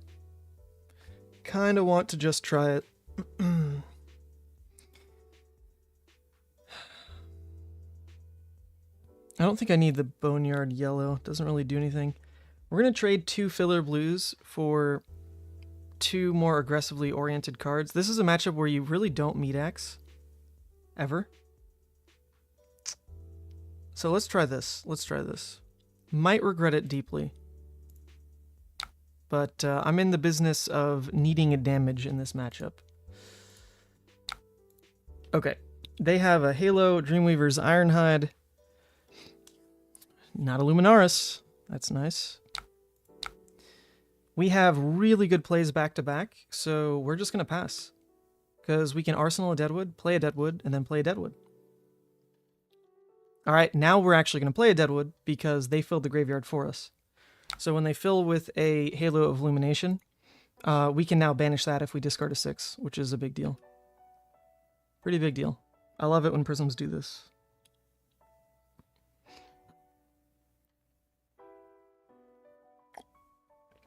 You can't figure out Monarch Draft? Yo, I'll play a ton with you, Devin. I'm loving Monarch Draft. You should hang out in the Runaways Discord. We do drafts that fire like pretty much every 30 minutes. There's like an automated queue system. It's what I'm using right now. And a bunch of people hang out here. I'm playing with We Make Best right now. It looks like he lost though. Oh, I'm sorry, We Make Best. Who's not 2-0? Oh, I'm sorry. Who's not 2-0 right now in their draft? Balake? Oh, I'm sorry, buddy. Is Kano not in the format? Is that your problem? Oh, actually, Balake is the Briar player, to be fair. Okay, so now we do this. I really don't want to discard the Deadwood. But if we do, it's not the worst. I can banish their Halo. Okay. We banish their Halo. Shadow Puppetry is actually a really fine arsenal, so we don't hate it.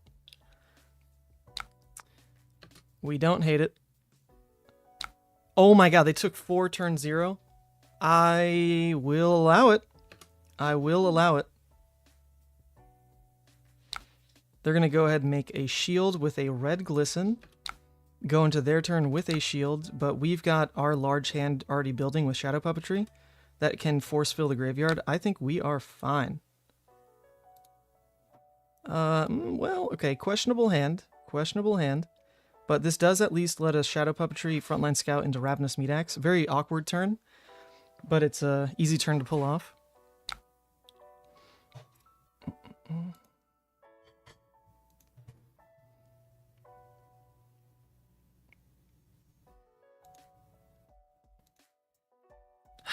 Okay, we could just eat this entire turn so that we can go Shadow Puppetry. No, that's not. We could go Shadow Puppetry, Frontline Scout, Lunartide Plunderer, and then that's like a weird breakpoint turn, right? It's 4, then 5, and this on hit is relevant. I don't hate that, but it means we're eating a lot of damage and we're really not presenting much, but then we're setting up an Unworldly in Arsenal. I think no matter what, we're always taking the shield here. This does happen, unfortunately. Okay, they play a Nourishing. Nice, but it is not live. Thank God. So we can go to 10 right now. Whew. We'd go to 10, or we could just be smart and buy back some HP, make our turn just Shadow Puppetry into Ravenous. I think that's the much smarter play. Our turn is just block the 6. These cards are okay, but we don't need them to win. And then we Shadow Puppetry, Frontline Scout into Ravenous Meat-Axe. Present 4, then hopefully 5. I don't mind that at all. I think that's okay. We're also going to Stubbies because it only has Frontline Scout as a target. So actually it'll be 5 into hopefully 5. Yeah, that's fine. This is fine. Yep. Let's lock it. That's the play.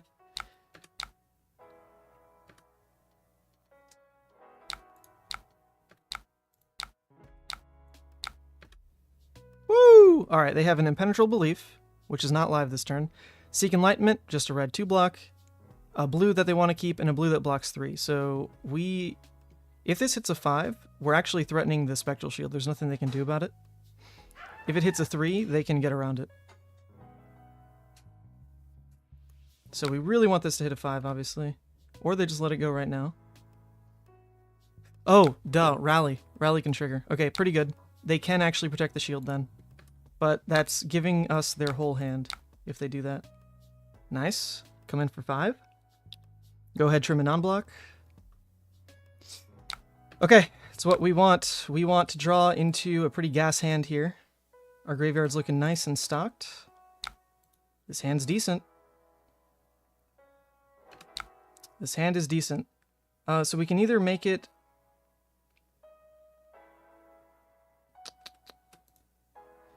Yeah, we can make it just a Graveling turn. I don't hate that. We just go Graveling for 10, and then Arsenal Deadwood Rumbler and try to piece that into a larger turn. Because a 2-card 8 is huge. It's huge as a 2-card play, but it gets a lot better, obviously, if we're stacking it with like a Dread Screamer. The cost curve of like Red Deadwood, or rather Red Unworldly, Dread Screamer for 10, off of 1 blue, into another blue, pitching into Deadwood, like that's insane. And kind of wipes the floor with them, so... Yeah, I don't think we want to burn the Deadwood as our only action point here. Then again, if it doesn't hit a 6, we have to play the Deadwood, so yeah, let's start here. Okay, it did hit a 6, we like that. We want to make sure to actually find a kill turn is kind of the problem. Like I said, against Prism, they block out really well. We haven't wasted damage too much. Obviously, Shadow Puppetry could have been better, but it did buy us this turn. And we did mill a Deadwood Rumbler, so I would like to never Meat-Axe again. That would be nice. If we just don't Meat-Axe and now start actually planning our use cases of cards more carefully. Impenetrable Belief is another reason that they look so good trying to fatigue us out. No Dominate is going to be rough, but we can go wide. We can just have like a, 28 damage turn. It is possible, so we're going to play for that. And we want to find Howl as soon as possible, because in this matchup we can ebb and fold the Howl and just immediately start getting value off of it. And then anytime we have an extra card in hand, we just Howl. And that can help get over their blocking. So we really want that to happen. Matchup's trickier than people think. Okay, he's spending 4 cards to protect that shield. We spent 2 cards for his 4. If that kind of trade keeps up, we are fine.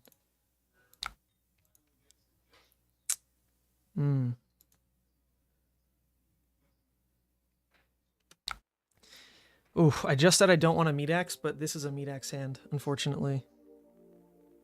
This is a meat axe hand. Ugh, I don't want to waste the Dread Screamer, just Dread into meat axe. It's so weak. But I don't have the resources to make this Dread into Deadwood. It just doesn't work. So yeah, the most damage I can do is Dread into meat axe. In theory, I'm spending 2 cards and probably getting his 4 again, so it's okay. And I know for a fact I'm saving 2 poppers in deck. It's just, there's a lot I could mill that I don't want to happen. Like the red Unworldly, the red Graveling, those are all pretty strong. It's fine. I mean, it's the play we have to make. Right, so I want to also make sure I at least tuck 1 Hungering Slaughter Beast in case the Dread Screamer doesn't get go again. It did get go again, okay. So we're fine with this.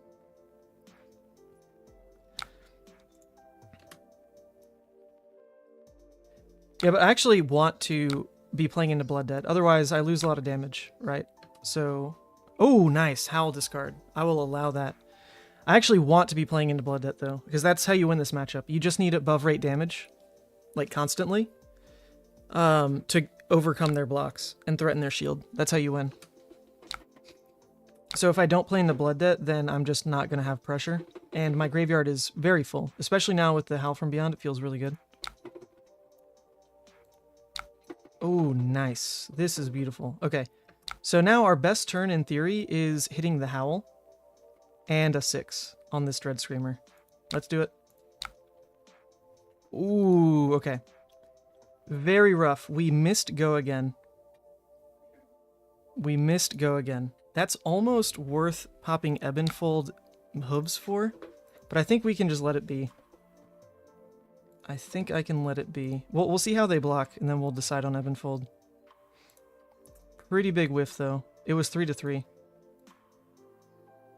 Because we just straight miss a Graveling play.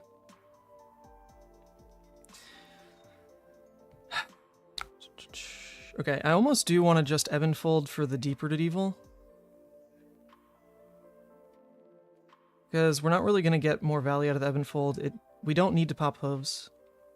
I think this is fine. Let's just turn off Blood Debt. Call it good. Set ourselves up for next turn. They Stony. Okay. Our turn can be Howl, Unworldly, Deadwood. We're pretty happy with that. I don't really want to block with Graveling. It's pretty high value. It does block for 3. We have 1 more Dread Red. Nah, I don't want to block with the Graveling. It's too good. No, but then again, we have the Deep-Rooted Evil and Banish, so when we find the Dread Screamer play, we're probably just going to pay for Deep-Rooted Evil. So I don't think we need this card in Arsenal, actually. Because when we have the go again, it's likely just going to pay into Deep-Rooted. And then we have 1 more red Graveling in the deck anyway, for us to start worrying about when to use hooves. I don't think we need to set that up yet. I'm just going to get the 3 value on it right now. Yeah, that seems fine. Seems okay.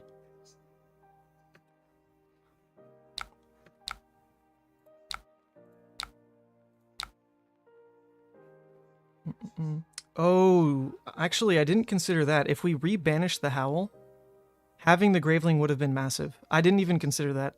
If we re-banish the Howl, ooh, that would have been juicy. Okay, that does hurt. That actually legitimately does hurt. We could have gotten an extra 3 damage. Ooh, I don't like that. Yeah, I did just throw damage away. Granted, it was on a variance play. It was on a bit of a variance play, but just because that line was an option, I should have done it. Should have done it. Yep, we can get rid of a blue Hungering. We don't care about that card. It's a fine mill. We come in for 15 now. Probably give us the full hand. Oh, that hurts. That hurts so bad. I should not have blocked with the red Graveling. Third Impenetrable Belief.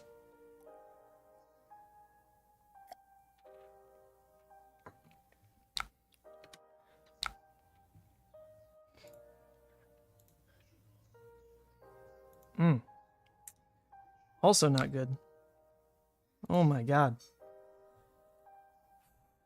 The all red hand. The dreaded all red hand.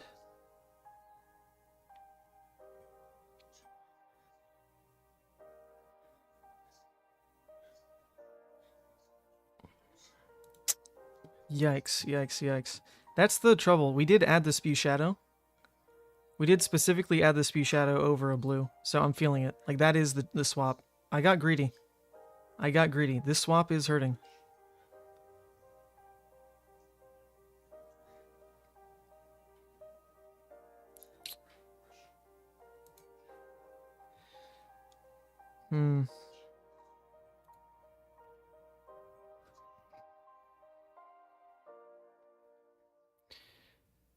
We can just miss, and if that happens, we die. So we don't want that to happen. Giving up the red Graveling is really tough, though. I think we need this in Arsenal to try to flip the game back, so we're just going to give the hooves. Does the hooves even matter when we go to 3? I don't think the hooves actually matters to block with right now. Yeah, so... What's the other option? The other option is we just block 10 and just take Blood Debt. Go to 5. Give them a 4-card hand, but they likely can only do one thing. Maybe that's not awful, you know? Maybe that's not the worst. We just block 10, Arsenal Spew Shadow, let them have a 4-card hand. We then go to 5. We then go to 5. They come in with their 4-card hand, pretty much just attack with a Herald. We pop the Herald, in theory. Go into our turn with 3 cards and a Spew Shadow and Arsenal. With hooves ready to go. Ooh, that's really awkward. I think I'm going to try that. I think I'm actually going to try that play. Obviously, if I just had a blue, the choice would be much easier. But I think we're going to try this and see what happens.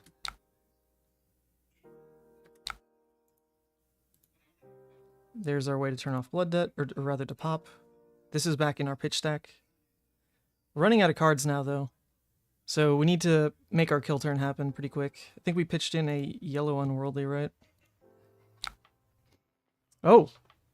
Okay, we don't even need to block this one. That's interesting. So that opens us up now quite a bit. They can't react on this, right? Like, they can't glisten it. Is that true? They can't glisten it, right? But they're going to let the combat chain close and then make a shield. And then Arsenal. That's pretty much their turn. Alright, so do I need to... What do I need to do? Let me think of my turn real quick.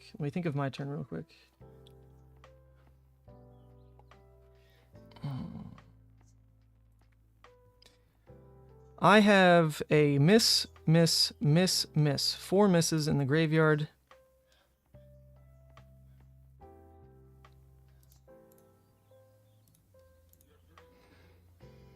I have the Howl and the Deep-Rooted that are playable.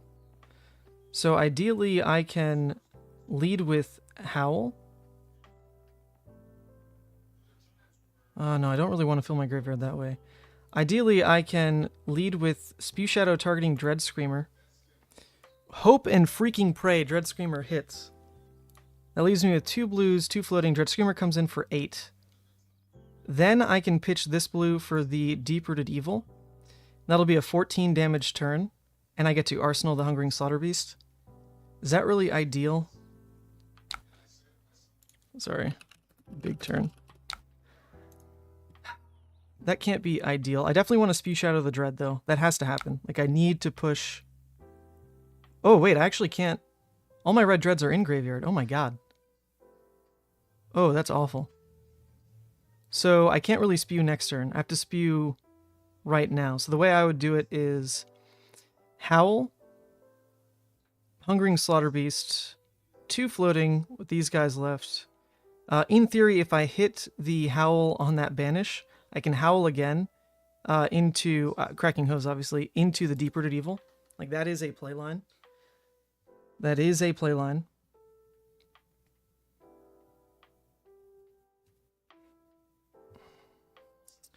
The other option is I just give up on trying to get lucky with Howl, block with a blue here.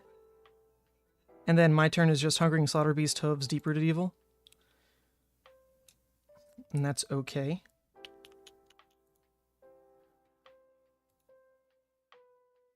I know my next hand has a Hungering Slaughterbeast in it again as a popper. I do know that's coming.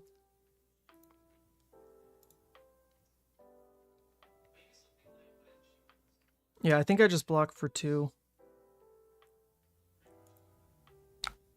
I don't think I need this blue. It's a little greedy. Because that's like the Howl loop that I'd be playing for. If I can just leave the Howl in the banish zone, it sets up for like a guaranteed push on the last turn of the game, basically, when I can spew. So I think I kind of have to do this. And then just hope the Hungering Slaughterbeast hits. Good God, if it doesn't, I'm so screwed.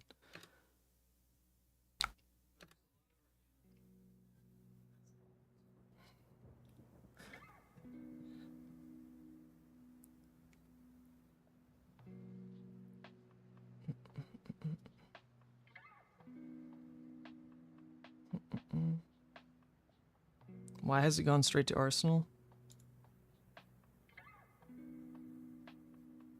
Oh, this is a bug I heard about. You can add the Howl before Deep Rooted Evil? Yeah, but the problem is that's pitch inefficient. Like, I can guaranteed play Howl once if I keep this whole hand.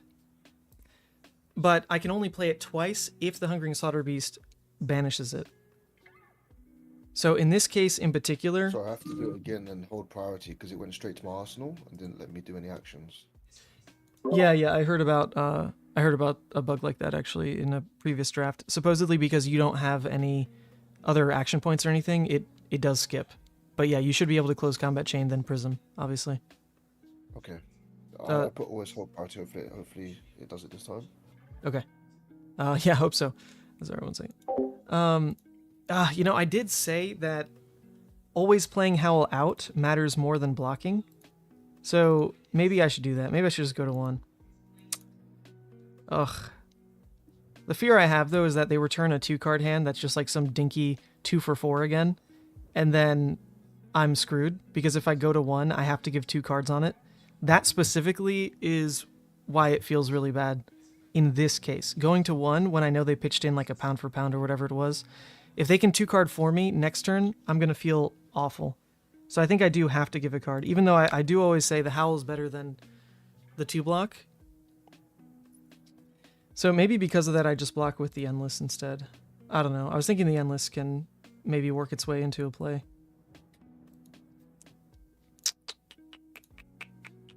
Nah, we're just going to stick with what I did before.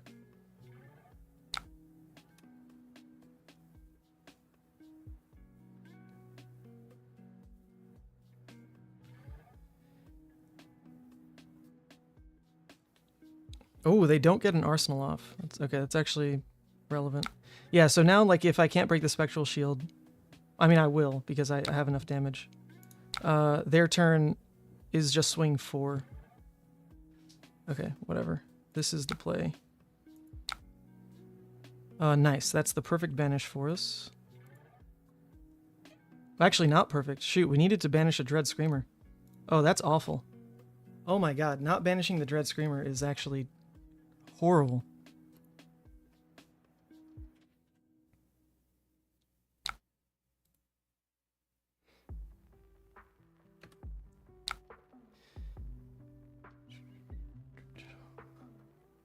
I have fears now. I have big fears. Speed Shadow not banishing Dread is unreal.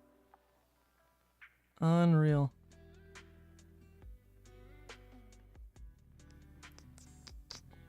I think I threw this game. At least we've got the Blue Dread, actually. Blue Dread is relevant enough. It could still work. It could still work.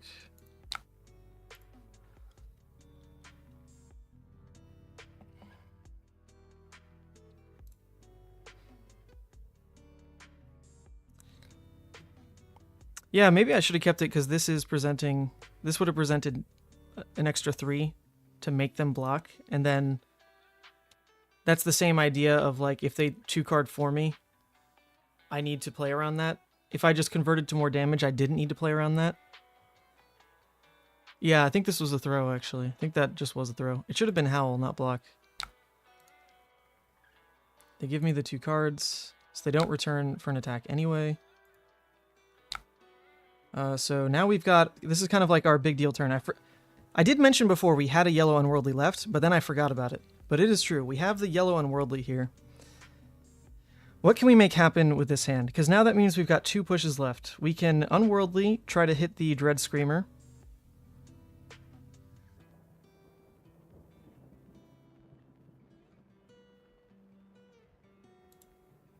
I don't think we do it to start. We can still save this for one more turn. Then go here. We did hit a red Dread Screamer for the Spew Shadow next turn. That's pretty big. And then we can just Hungering right now.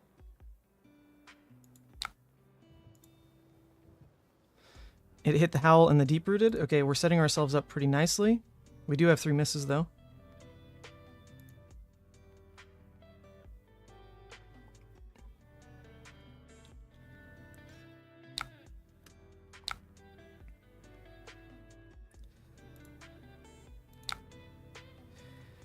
Okay, so now in theory, we are pulling the red Dread Screamer back with the Spew Shadow. We're trying to get it recycling with the Howls and the Howl twice. Oh, that's so greedy.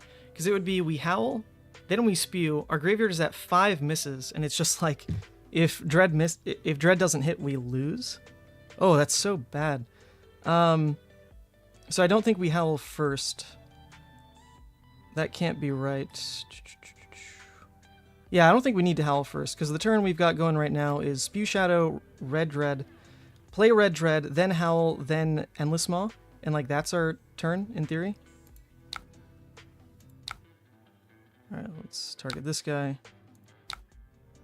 Please hit go again. Okay, it hit go again, thank God.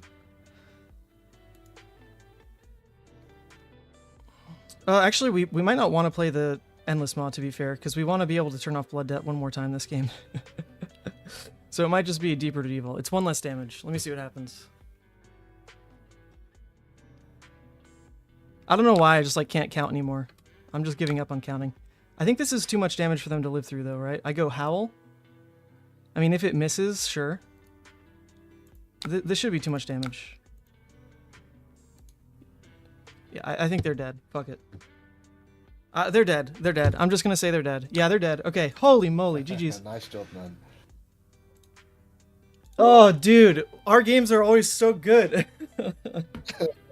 God, man. This deck is so... like, oh, man. Levia she's fun, dude. She is fun. Thanks for the game. For sure. Yeah, thanks for the game. Yeah, the recursion makes it very hard to fatigue you when you use the recursion like that. Yeah, it really is Howl. I think last time we played, I also had a red Howl, and it was the same deal. Like, this matchup against Prism, Howl is insane. Because you get 3-card hands in this matchup more than any other matchup. Because, in theory, like, you're only doing 1 action point stuff. So it's either, like, I pop with a card, or it's a shield, and so I just, like, block with the card, fill grave, whatever. So you get an extra card in hand as Levia pretty much every turn. And if you can turn that extra card into Howl, I mean, it's nuts. Because you're guaranteed extra 3 value every time, which goes on average above what a normal card like Draft Chaff ends up being in this format. Like, you know, like rather than a 2-block, you can make that 2-block into 3 damage, right? Yeah. Great card. Anyway, GG's, man. That was awesome. Yeah, you too, man. Take care. Take care. All right. God, I don't know why that game was so hard for me. That's another 3-0. That's another 3-0 on stream with Levia. This deck was nuts. I feel like we only got to play it well like 1 game, though. I don't know what was wrong with me this game. I don't think I played this game very well at all. Made some big mistakes, but our pitch was there. Our pitch stack was like legitimately enough. I think we did get a little unlucky on like that Dread Screamer turn, but the fact that we were able to Ebon out and at least set the Deep Rooted Evil up was a bit of a bailout, so like I'll take that trade over the Graveling, I guess. We also had a really weird turn where we drew all reds, and then ended up blocking with 3 reds, taking 7 blood debt. 3 reds, blocked with 3 reds, took 7 blood debt, and still came back. So maybe we did play well enough, because that was kind of cool. That was definitely kind of cool. But anyway, this deck was like S tier though. If I didn't go 3-0 with this deck, I would have questioned myself, because this deck was easily one of the best Levia decks I've ever seen. Wow, what a slew of games though. We definitely saw what happened when I dropped the blue for Spew Shadow, so maybe I should have just added the extra card, right? I don't think you ever need to go above 30 cards. Like, you know, I wasn't really fatigued out, but just to balance out drawing all reds like that, maybe I should have just gone above. Added in the Spew Shadow, add in the Frontline Scout, and still add those extra blues as well. Whew, crazy, crazy, crazy. Cool, that is now like my 5th 3-0 with Levia. I've only lost once with Levia in all my drafts with her. I went 2-1 once. Someone's got to take me down. Someone's got to do it. Who's it going to be? Let me see if Yuanji's here, because he was supposed to go over some games with me. I wonder if we can go over these games. Yo, want to join now? New draft POV for you. Another 3-0.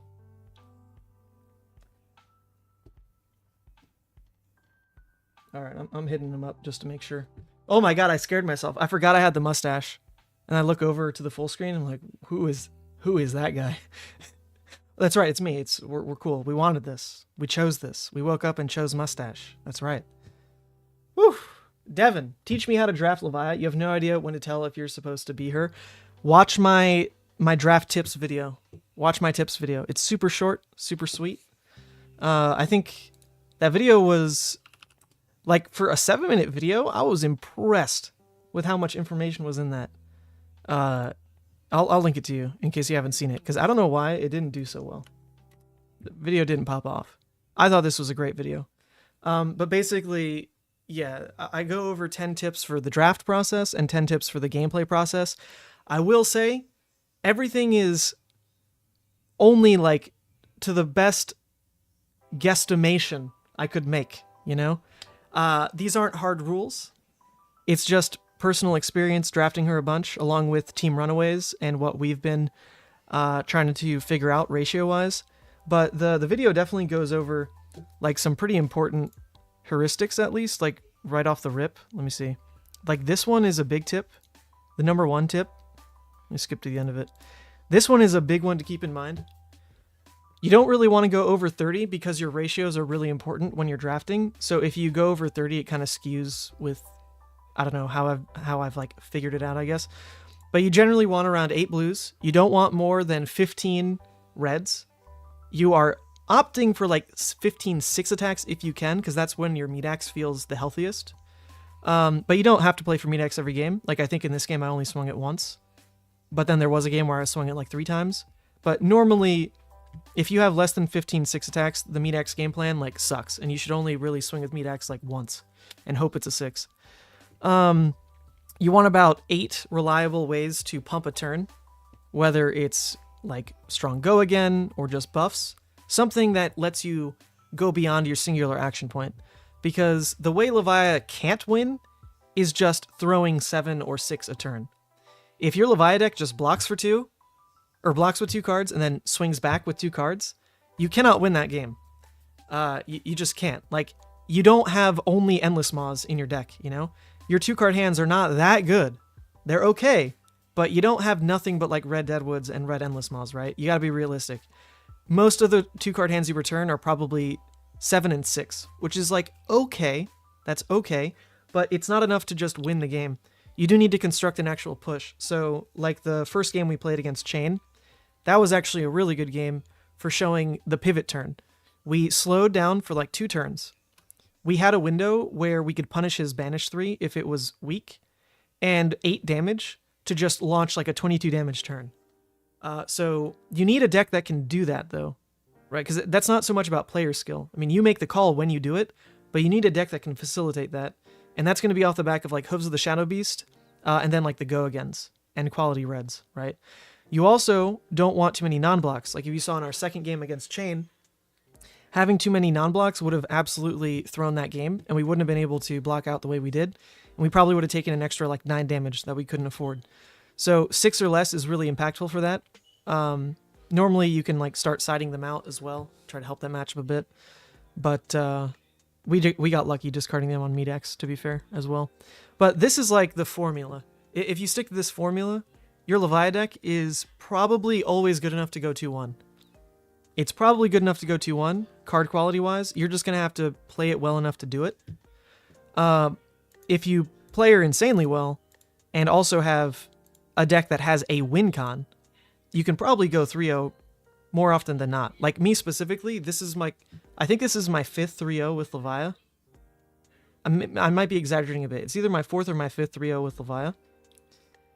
And they honestly feel like, you know, it comes down to player error is how I would have thrown the games. It's not really up to the card quality. The card quality in a good Levia deck feels fine if you stick to this kind of formula. But you can specifically as a player like throw the game like you wouldn't believe. You know, there's singular points in a game with Levia that can just absolutely throw the game. Absolutely throw the game. So you got to overcome those hurdles. And that is a very nuanced decision tree where you do just have to play Levia a lot. You also need to know your deck. Like one of the strongest things for understanding how to play Levia in draft is look at your deck list. Look at your deck list. Make sure you go in and count up. What are my bombs, right? Like I've got these early game plays that are fantastic. What are they going to feel like when I draw them? How am I counting down? Okay, I only have, you know, I've got 2 Deadwoods left in the stack still. What do I do with them? Is it going to be my 2-card play? Do I want to free up Arsenal because I can't risk it being my only Blood Debt play, so I need to combo it now with another piece? Like, what do I do with this card? Because it's not a very flexible card, right? It's a non-block red. So you have to make game plans as you play out the game with basically every card in your deck. And then you can play her pretty well. I don't know why I don't feel very impressed with this last 3-0 run. I feel like I was throwing, but it was 3-0, so you can't hate it, right? You can't hate it. Anyway, love Levia though. I think she's probably the most skill expressive hero in Monarch draft, because Chane unfortunately does come down a lot to first cycle banishes. You can play Chane very well, but if you're Shackle 3 and 4, which you have no control over because that's not pitch stack yet, just don't hit. What can you do? Like the game just kind of sucks. What can you do? There's nothing you can do about that. You can still make good plays around the other, like, just general Chane game plans of, like, setting a non-attack, like, go again, enabler thing, Captain's Call, Shadow Puppetry, whatever. In Arsenal, make the plays that you can, but you still are so contingent on your early banishes actually doing something so that when you late game pitch a play, it actually ends the game. Because if you whiff in the mid game, then your end game is, like, not doing anything. Like, you get him close, but you don't kill him, so, like, what's the point? I also really just don't enjoy the light heroes. I don't think they're not very adaptive, you know? Like Bolton just, you charge soul a bit, and then you just hope and pray that you kind of get the nut hand so that your 5-card push can do like 20 damage. But if you want to play that way, shouldn't you just play Levia? She's like more flexible and can also do that, right? Because that's all Bolton's going to do. He has to take bad rate plays to then try to push a really big turn. Levia does kind of the similar, but she doesn't really have like a bad rate turn, even if her turn is just swing meat axe for 3. Like that's actually decent for this format. So I feel like game plan wise, I just prefer Levia in that kind of like mid-range spot. And then Prism, I don't know. I just don't like Prism. I'll never speak well of Prism. I don't want to play her. Not into it. But then it comes down to like, I feel like Bolton and Levia have similar game plans, and so I just prefer Levia. Anyway, let me hit Yuanji back up. Yo, what's up? We got Fresh and Buds in the house. You like that stash, brother? Hell yeah. Trying to pull off the Pedro Pascal, you know? Is it working? He's a fellow Chilean national. Feel like I can channel him pretty decently. Could be off, though. Alright, let me call in Yuanji. He's here. All the stalling worked. Yo, Yuanji. Dude, stop trash talking Bolton. I'm spitting the truth, man. I know you don't like it. You like your Bolton picks, but let me tell you, if I keep 3-0ing with Levia, why should I stop playing Levia? Tell her, I'm not even forcing her, dude. I promise you, Yuanji. Let's go back on this draft in particular. I promise you I'm not forcing Levia. I am not. Okay. And yet I'm ending up with Levia decks that I feel like really comfortable with. Like there's actual decisions to be made. The pitch feels great. And then I just 3-0. Like that's just it. It just keeps happening. Okay, let me screen share. Oh my god, I'm going to be screen sharing in Discord and streaming. My computer is going to blow up.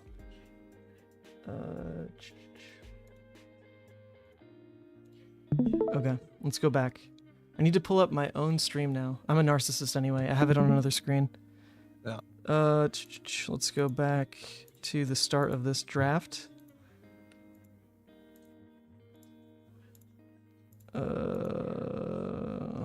Oh man, look at that stash. That's ratty. It is so much thinner on camera than in person, I promise. It's thick and wiry, so jet black. You wouldn't believe in person. Yeah. Okay. Let's skip through this. Dude, Jason Rolfe, do you know who that is? Or no? Does he just hang in the Discord? This guy plays like 10 drafts a day. He's an animal. Absolute animal. I have seen he has been grinding. He's literally in every draft I've ever seen. And I think I'm like 3-0 against him now. I feel bad. He loves Prism. I love Levia. It's just a tale as old as time. Yeah. Okay, so you can see my screen, right? Yeah. Okay. Oh, check that out. My overlay covers up exactly where I am in my own overlay. Who knew? I mean, it makes sense. Look at that. Oh, nice. Okay, so ideally, I think it'd be cool if we can go over the pick process, because I really feel like I tried to not be on Levia. Not gonna lie. And so you can comment on how I analyze this. Okay. And we don't need to listen to what I was saying then. I can repeat stuff now. Okay. Yeah. What's the audio like, stream? Is he loud enough? I think he is. Yeah, okay, it's good enough.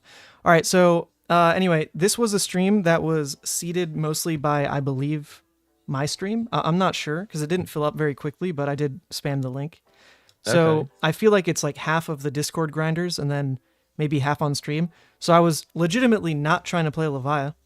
I figured, people are jumping in from stream. They're trying to play Levia, right? But then again, Balake from We Make Best was in this draft. So I wanted to actually sweat it a bit. I can't lose to We Make Best. Yep. Fair enough. Because it's a known fact, I make better. Anyway, so the draft opens here. This is my pack 1. What do you see? It's like a medium strength pack. There's usually when I look at pack 1 pick 1s, I'm trying to evaluate first if the pack is like a strong pack, in which case I'm probably going to be forcing, or if it's like a weak pack, in which case I'm probably going to be staying open. Mm-hmm. This is like a medium strength pack where each class has like one or two good cards, but not like so many that you can get a predictable wheel. Yeah, my analysis was pretty close. I did think Chane had the best wheel potential, because you look at, a yellow bounding is okay. But then, of course, like Shadow Puppetry, Aether Ironweave, Captain's Call are premium. And even if you end up with like a junk filler blue in pound for pound, you don't hate that pick. So I felt like Chane was the best wheel in this pack, with Levia as a close second because of the Deadwood and the Convulsions. The problem with Chane is that Captain's Call is also like a really good Bolton card. So like if you evaluate it from the perspective of like Bolton, so Bolton has like Express, Captain's Call, Illuminate, and then like rando blues. Oh, that's true, yeah. The 2/0/4s. And then on Prism you have like 2 blues and like an Illuminate. So each class has like, that's what I mean. It's like one like pretty good card and like middling cards. I do always forget, for Prism, are you looking for blues first or are you looking for like reds first? I personally have never drafted Prism still. It's like what?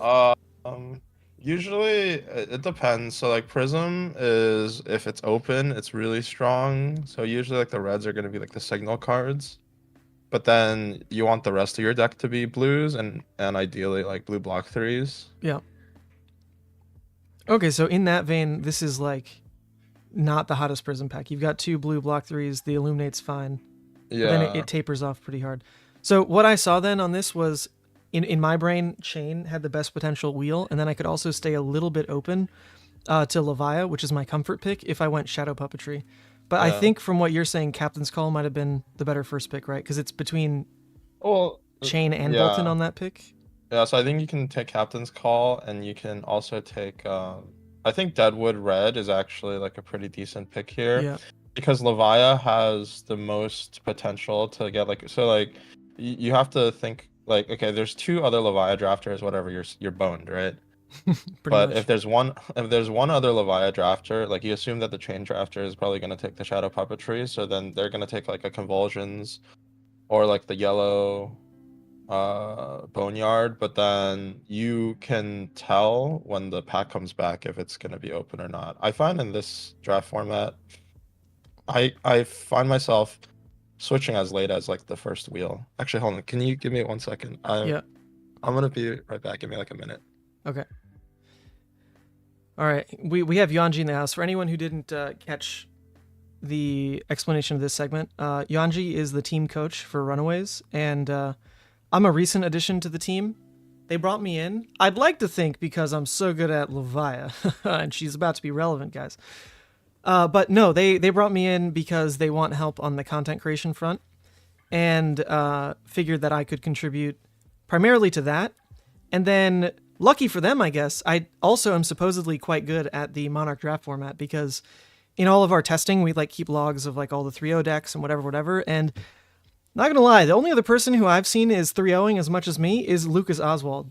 I love Lucas. If you don't know Lucas, he's like the Yu-Gi-Oh! National champion or something. Or like world champion even, and he started playing Fab on the main stage, as far as I know, only like since Calling Indie or something. But I had him on stream at Calling Indie, and he was such a personality. I freaking loved him. And then he's actually like very much in Camp Levia. He loves Levia. He's like an actual pro player who loves Levia. It's like a match made in heaven. I love this kid.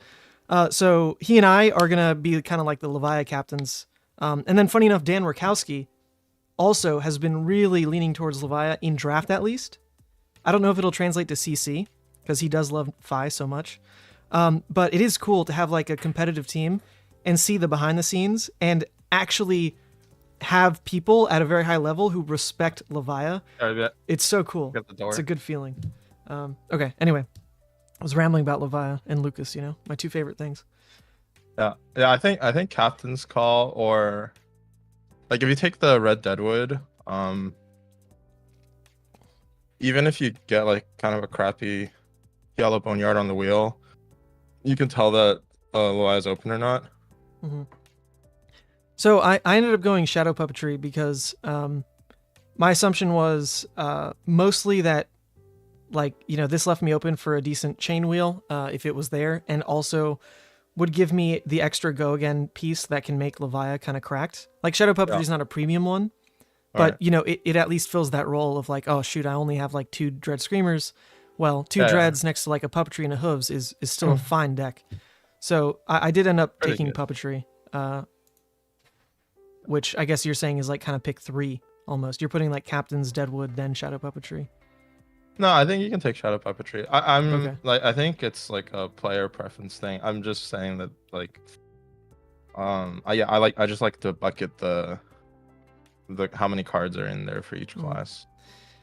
Yeah, if I was forcing Levia, I actually think I take Yellow Convulsions though. For me, like this card just wins the game. Like if you know you have a pitchable Dominate in your deck, you almost just win. So if I was forcing Levia, I think I pick this every time. I find it tough for signaling reasons if you like pass the Red Deadwood. That's fair. That is true. But yeah, we go ahead and pick the Shadow Puppetry. Value drafter anyway. It's foil. Yeah, in real life, always pick the foil Shadow Puppetry. And then pack 2, I was still under the assumption that I kind of wanted to stay open to Chane more than normal.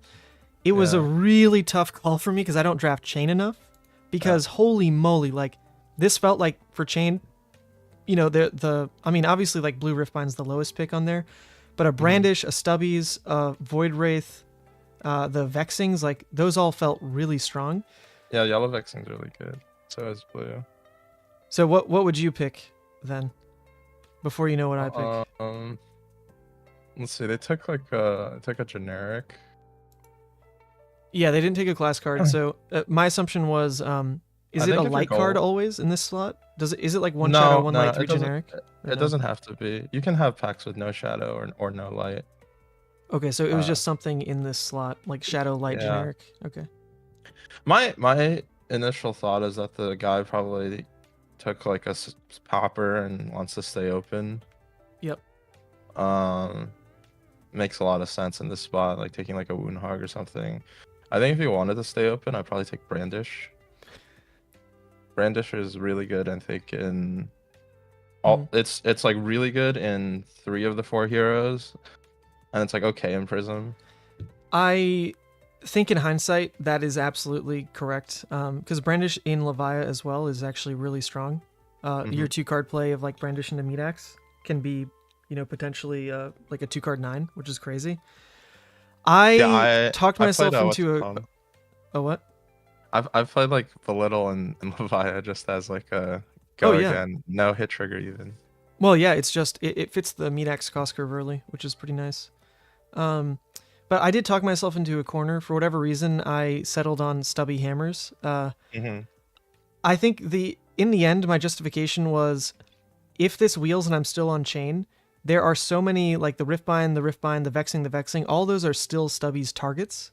Yeah. So I was like kind of guaranteeing to build towards that synergy a little bit. I think it's tough to take Stubbies here, and it mostly has to do with the message that you're sending to the other people in the draft. So you're seeing like the cards you're passing like a bunch of pretty good Chane cards, and then an Engulfing Light, red, and a Brandish. So you're basically telling the people downstream of you that Boltyn and Chane are like wide open, right? And in which case they might be. Well, but that's the other problem, right? Like I felt like if I picked a Chane card, it didn't send any Chane signal because there were so many others. You know, no, that's fair. But so you have to weigh like signaling versus like likelihood that you're gonna wheel something. So the higher likelihood that you're gonna wheel something, also like the worse signals that you're sending. But I think that the problem with taking Stubbies is that you're like locking yourself into like only the heroes that you're sending. You're like locking yourself into like only the heroes that you're like your downstream players to go. That's true. I think if you wanted to go Chane, probably taking a Vexy Malice here is really good because you're it's kind of like a key piece for avoiding fatigue. So I can understand taking Stubbies, but I think I wouldn't in that spot. I've actually been trying to deprioritize equipment in the early game for that reason. Yeah. Well, the other thing I'm looking at though in the Stubbies pick, if I'm Chane, is Stubbies. If you can get 3 value out of it, like that's the tipping point of making it crazy, right? And I did just pick that Shadow Puppetry. Yep. So like the baby line kind of it was, I was getting the brainworm, you know. I was seeing the plays before the deck's even built. Yeah. So I can totally see probably not correct enough, because then I see this pack and oh dude, you're getting fast red adrenaline. Dude, you should have gone Boltyn. Okay, that's the problem though. I'm never gonna draft Boltyn. I have a problem. He's my no pick. He's my no pick. I will not do it. I'm just here for the Boltyn supporters. I'm the Boltyn lobby. You just need to always draft with me, and I'll feed you Boltyn, baby. I'll feed everything. I did hate pick a Via the Vanguard later, and I did pass Illumina, so I don't know where my brain was at, but yeah, there's two rares missing, so you can't really get that much information. Yeah, I do note that here. So this one, you're absolutely right. It should have been the Adrenaline Rush. I just like don't play that card enough because it doesn't come up in Levia. That I didn't really. Adrenaline Rush is actually really good in Chane as well, because you can go like, if you're lower life than them, you can go like Shackle, Weapon, Adrenaline Rush. Yeah, and it's like a 2-card like 9 essentially, because they have to block like the weapon at least for 2. or it's doing 2 damage. Oh, you take yellow deadwood here? No, I go frontline scout. Okay. I can't understand it. Yeah, it was okay, well let me pause real quick. The idea being if I'm staying open to potentially flopping to Levia as well, or Chane, that's like my safest in between pick, because if I know I end up with stubbies on Levia, I want to at least have one card it works with beyond graveyard fill. And so the frontline scout is like that piece. Obviously prefer it to be like a red overload, but that's what pushed me like a little bit further that way. I think Adrenaline Rush was better though. But that was the thinking. It makes sense also because you have the stubbies already. Like you're trying to create this like 20 damage turn. And funny enough, like, is part of it. In my last game, I played Stubby, Shadow Puppetry, and Frontline all in one turn. It did happen. But then I see this pack, and like this is Levia. Like as soon as I see this, I'm just Levia. Like Prism's also seems really open because come on! When someone passes you a red Dread Screamer, like come on! Like you are Levia at that point. Holy shit! If that got past 3 picks in a row, and the pack's also loaded, like a red Unworldly and a Hooves there. Like I was just I felt really good about being open because these picks did let me pivot into Levia and like not waste anything. So from here on it almost like built itself a little bit. But do you think that's right, or because the chain cards are also not bad? You've got like Yinti, Bounding, Rifted. Yeah, I wonder what everyone else is picking because like okay, so the Bolton card is missing, which means there's probably a Bolton like 2 or 3 to the right of you. In which case it's like probably good that you didn't, or either that or they're like I don't know, maybe like testing the waters. There's a red Herald of Ravages, which I think should be taken like almost that's immediately. True. 2 card 8. It's more so that I view all red Heralds in the same like card class. Like all of them are just like 7 damage breakpoint, just to soul for like your game plan, and then whatever additional effect they have, that's just like bonus. So red Herald of Ravages being here is like sketches me out a little bit. I do think Dread Screamer is really good in this spot. Also, it's just like what are they picking? They picked like a rare is missing, and 2 generics. I think here it's like 1 generic, a Bolton card, and a rare. I think whoever took like that generic card from this pack, like there's basically no, unless it's like a red Lunar Tide, or I'm trying to think of like what other like generic cards I would pick. There's like no generic card here that I would like pick. Over some of these Herald, reds, right? Ravages or Dread Screamer. Yeah, it's a confusing pack because like at this point, there's so many Levia cards open that it's like clearly these are like first pick Levia cards too. Red Unworldly's insane, Red Dread's insane, Hooves insane. So they passed those up, and that's what like made me feel like that was the most open for sure. Yeah, and then in this pack, like if I was drafting Levia like ahead of you, I would probably pick Screamer before Hooves, just because even though Hooves I think is like pretty crucial, I think if you pick Hooves and you pass Screamer, it's just like I think you're train wrecking yourself. Yeah. Well, what I learned from other drafts is Hooves is more likely to get passed later because exactly. People lock in on Levia like pretty early in terms of like, okay, there's already 2 Levias, we're not pivoting to Levia. That is just a recipe for disaster. Like almost no one pivots into Levia in my experience. Right.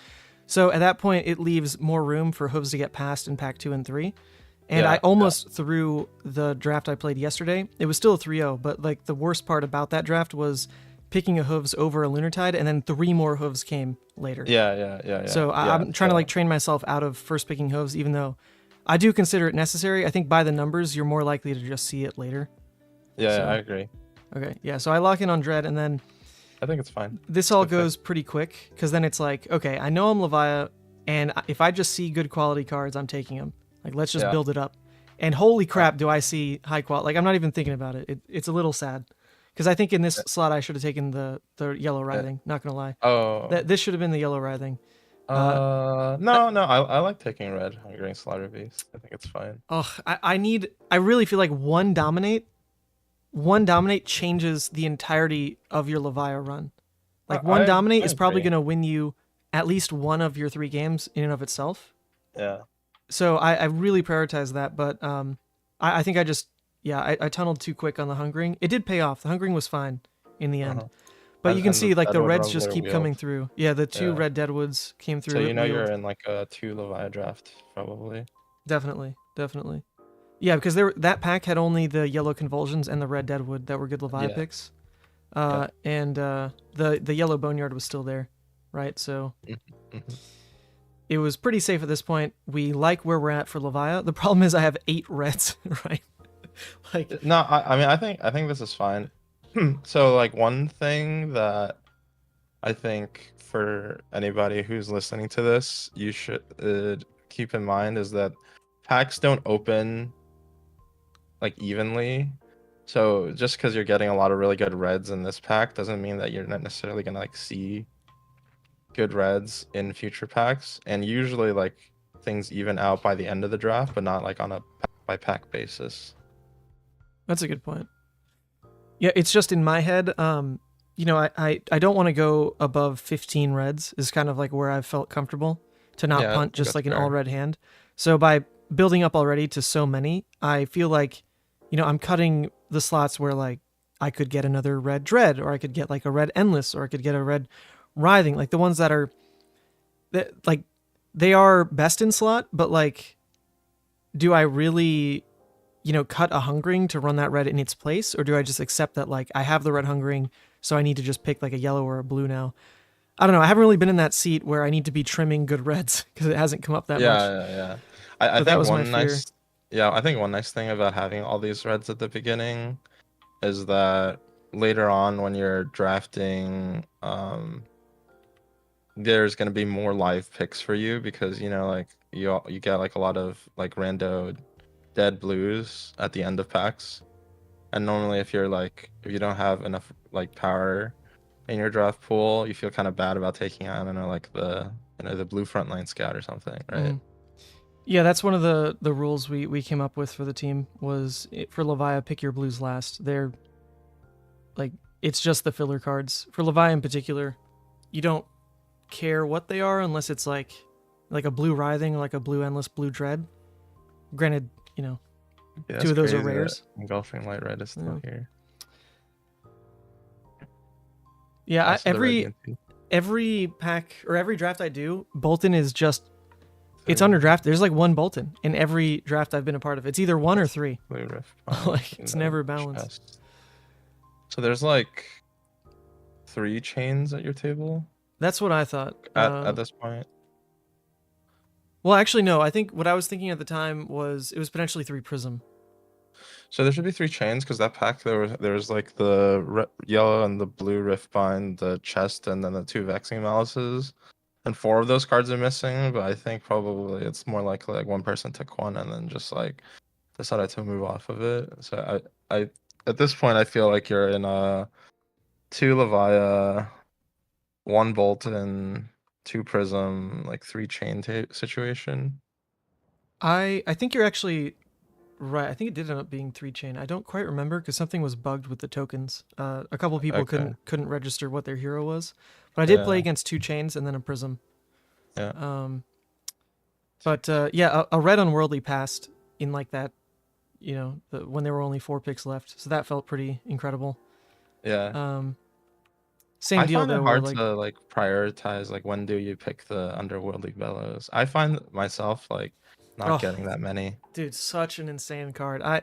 So in like my rule set for how to draft Levia, I prioritize the unworldlies over the 6s like almost any time because you're more gated by your action point than anything else in your turn cycle. And so anything you can do to like push your damage locked on one action, you should take, because then when you're not locked to one action point and you can set up a Dread Screamer turn or set up like a Dread plus Hooves turn or whatever, all the extra like momentum you gained by throwing the unworldlies early, granted like they're not as good as if you just had like a Dread Graveling turn, but it's the best you could do, right? Like those turns buy you into your go agains like actually meaning something, because if all you're doing is okay, 2 card 6, 2 card 7, okay, big turn, there's more room for your opponent to like not lose the game on that big turn. than if you were able to squeeze in like one or two earlier pumps. And Unworldly is another one of those really good cards to do what Lucas always talks about, which is clear your graveyard without any blood debt yet into a big play. Yeah. And Unworldly is just like huge there because it's more flexible to like banish a Ghostly or a Void Wraith to kind of get kickstart that. Now this was a really interesting pack actually because me personally, I feel like Red Howl from Beyond is like an auto win card for Levia, but that is a little tainted by how I play her in Classic Constructed, to be fair. So yeah, I feel like that's a CC thing. Well, no, okay, but I'm just saying, every time I've drafted Howl from Beyond in Limited, the card is the best card in the deck. Like, it's not even close. Because it lets you turn a trash 2-block into 3 damage. Yeah. That's it. That's like, at baseline, if that's all it's doing, that is better than, like, drawing a 2-block for any other deck. Any other deck draws a 2-block, and it's a 2-block. You draw a 2-block, and now it's 3 damage. On top of what it can add to fixing a graveyard state, playing multiple times out with like an Unworldly or a Dread, stacking on a Dominate, like it just really feels like a busted card. And in Limited, the fact that it blocks 2 baseline isn't such a punt, because a lot of cards do that. In CC, like that's the worst part of it, is that it blocks 2. And like now, that's not even a real downside. So I see this card, I take it like every time. Yeah, the card that I'm looking at is Red Rally. I think Red Rally fixes your hands sometimes.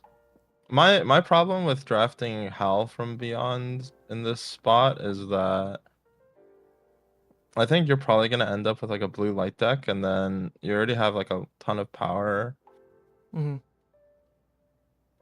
I think I would probably be aiming to draft Rally, whatever, give one of the chains like the Howl from Beyond, and then try to wheel the yellow Underworldly Bellow. And then worst case scenario, if you don't wheel the yellow Underworldly, you get a blue. Man, that's crazy. I wrote off Rally so early. That was like the first thing I mentioned was we're so red heavy. I don't want a red slot to be a chaff card, because like Rally is that chaff card. It's an okay card. You block with it, you get a non-block out, whatever. You 2-card 6 it, that's fine. But at this point, my reds are so concentrated with blood debt threat that like I want more reds that do that same thing. My red slots are now like where all the power is going to lie. So I wrote off Rally instantly. I was like, no, that's not going to be part of my red count. No, thank you. It's like, how are you going to get your Howl into the banish? So that's the thing. You can block with it, and it's not a big deal. You can play it early, and it's not a big deal, because even in this format, like, you know, if you can pitch like a blue for it, play like a Boneyard, right? Like even from hand as a 3-card 9, like that's still okay, right? Yeah, that's good. You can banish it with Ebonfold in the non-chain matchup, is a pretty big deal. So I feel like it's not too hard, especially since Unworldlies are normally like in this, normally at this point in a Levia draft, like you end up with a lot of Unworldlies across like whatever color strip. It's just a common. So we only had one so far, but we just saw another yellow here. If I take the Howl and get even like 2 more Unworldlies, the potential of Howl just goes through the roof.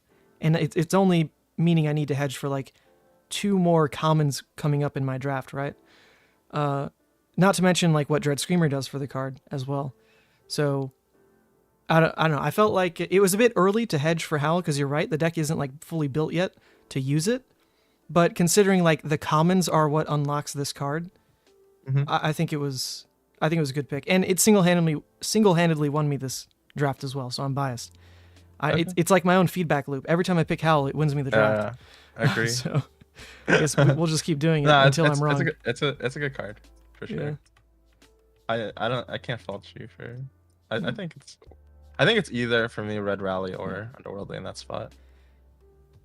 This was another really good pack. I mean, you're seeing the double Stonies, the yellow Lunar Tide, and the red Unworldly. I was caught in between the yellow Lunar Tide and the Unworldly, obviously, because I'm stacking so many reds now that, like I said before, like I don't want the reds to fight with each other. Yep. So I was almost ready to pick the yellow Lunar Tide, but I went with the Unworldly because of the Howl that I just picked. Like it starts to push me more that direction. Yeah, that's fair. But yeah, I mean, pretty solid wheel pack. Like I didn't worry about this one too much. Yeah, I think most likely you're gonna get like a what? Oh, I guess it is asking a lot to get a Stony back, because people do want generic poppers. So maybe it isn't the best Ideally, you wheel get the pack. blue Brandish back. Yeah, I actually do get the blue brandish back on this pack. Funny Yeah. enough. Oh, this... I hated out the Vanguard on this pick. Bolton is the worst matchup for Levia, because if you don't have Lunar Tides in your deck, then you don't have a way to interact with Bolton. Really? Dude, I actually feel like because Levia has Underworldly Bellow at common, that the Bolton matchup actually is one of, like, it's a little bit tough to play into. Well, it's a double-edged sword, Levia. because if you are blocking with all your unworldlies, you lose a lot of power, and then you're also filling your graveyard with a non-6, and you're losing your ways to clear out the non-6s and not get punished. Yeah. So for me, like, yes, it blocks, and like that's huge, but I'm not like trying to just dump those cards as a blocking card. It obviously, I mean, it is a big deal, like in terms of the class lineup, that we have the 3-block, the Brute has the 3-block in the non-attack slot, but I feel like I lose so much power and so much like game plan if I just commit those to blocking across the board. So for me, if I don't have red Lunar Tides, I feel like I almost can't beat Bolton. They just charge like 1 or 2 soul, and then when they have their giant turn, you just can't interact. Like that's just kind of it. You get absolutely mollywopped. So for me, it's my least favorite matchup, because it feels like you have the least amount of agency. You can just look at your draft deck and kind of know if you have a shot or not into a decent Bolton deck. So I think like a lot of the cards that you end up picking are gonna be good for you. Like red Lunar Tide, I think is kind of premium, and then you got like maybe 5 to 6 Underworldly Bellows that block well. Like the main power for Bolton is that on his like charge turn, that's like a little minus. You're also like minusing the block value of your opponent's card. So if they can't like Bolton wants the opponent to not be able to like throw 4 cards on the attack, and then also like have to block with like kind of 4 cards. well, speaking of Bolton, I initially saw this and wanted to hate pick the Lumina, but the blue Deadwood here, obviously, like at this point, is starting to become a necessity because I'm missing the blues, and it's a blue 6, so you definitely like want to pick it. Blue Deadwood here. Is Lumina even that good in draft though? Because you don't get courage, right? So like you do have to pay for your weapons, but I feel like that's not that hard. Lumina is good if you have a Raiden, but otherwise it's kind of bad. Okay. Yeah, I've never seen it before, so I wasn't sure, but if I picked it, I felt like I wasn't hurting the Bolton too much, because the red Courageous and red Valiant Thrust were also there. Yeah, I don't think you can hate Bolton out at this point. I'm pretty sure it's like a 1 Bolton draft. Yeah. So Yeah. I think you just take the Deadwood. Like the best Bolton rares are V, Spill Blood, and probably Valiant Thrust. And everything else, I mean, kind of. And Dusk Path Pilgrimage. Dusk Path is really strong. Dusk Path is actually better than Lumina in limited. That makes sense. Yeah, and because it lets the weapon just gains baseline go again, right? Or No. So Dusk Path makes it so that if you hit with your first weapon attack, that's going to be swinging for like 5. Oh, you get to attack with it again. Oh, that's right. So you can go weapon. Yeah. Which is really strong. That's a good point. And Lumina, you need to like also charge, and then you have to pay for the weapon. So it's like a lot of things have to come together. You have to have like enough blues. Dude, why is there a red Herald of Rebirth? All right, so that card I think people are way undervaluing. Rebirth? I think most people, red Rebirth. I think most of the time people just fixate on like the individual effects. So everybody is like, oh, Herald of Protection is good. Like everyone knows that. Most people know that Ravage is good. But honestly, like the base stats on the Herald is like the biggest selling point. So any like Herald that attacks for 7 is pretty good. Well, on this pack, from my perspective, I was a little torn because I wanted to cheese a bit and grab the red overload, because that's how Stubby's value just like goes above and beyond. But you know, you don't pass up the unworldly, so we do take the boring pick and just end up with unworldly. But Dan has been preaching the Stubby's overload play, so I think one thing that you also have to keep in mind when you're drafting is you should be drafting to your pod. Like I wouldn't draft my deck at this point in a way to try to beat chains, because I assume that there's just going to be like inf chains and their decks are just overall going to be weaker power level. Bolton is probably going to be like the strongest power level deck at your table, and probably also Prism. So I'd be drafting my deck in a way to try to beat Boltons and Prisms. Oh, that's a great point. I didn't even think about that. Yeah. So in that case, unworldly is always the pick, because if I need to hedge for a light matchup, unworldly is miles ahead. And overload gets worse because Prism Shield for one, and then Bolton has like gallantry, like a lot. If that makes sense. Yeah, I agree.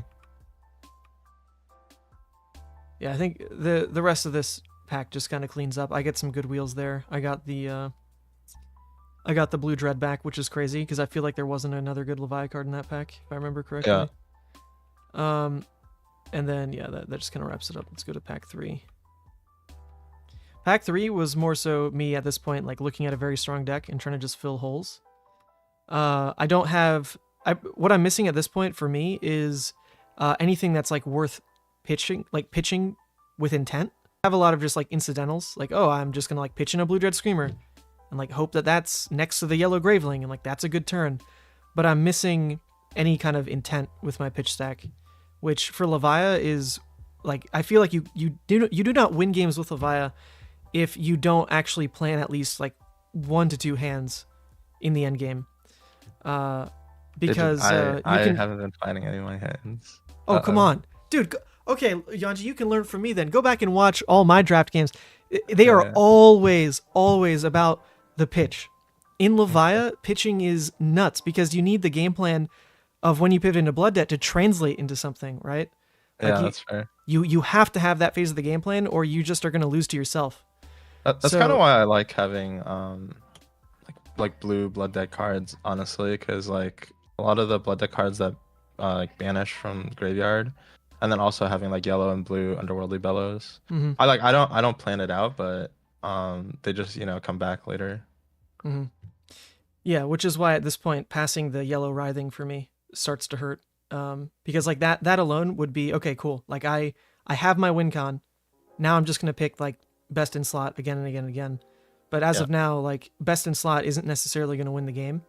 So that's what I'm trying to think through here in terms of picking the Boneyard or the Deadwood. I end up hedging the Deadwood because I don't have that many early playables. Like I have no Lunar Tide, no smash with Big Tree.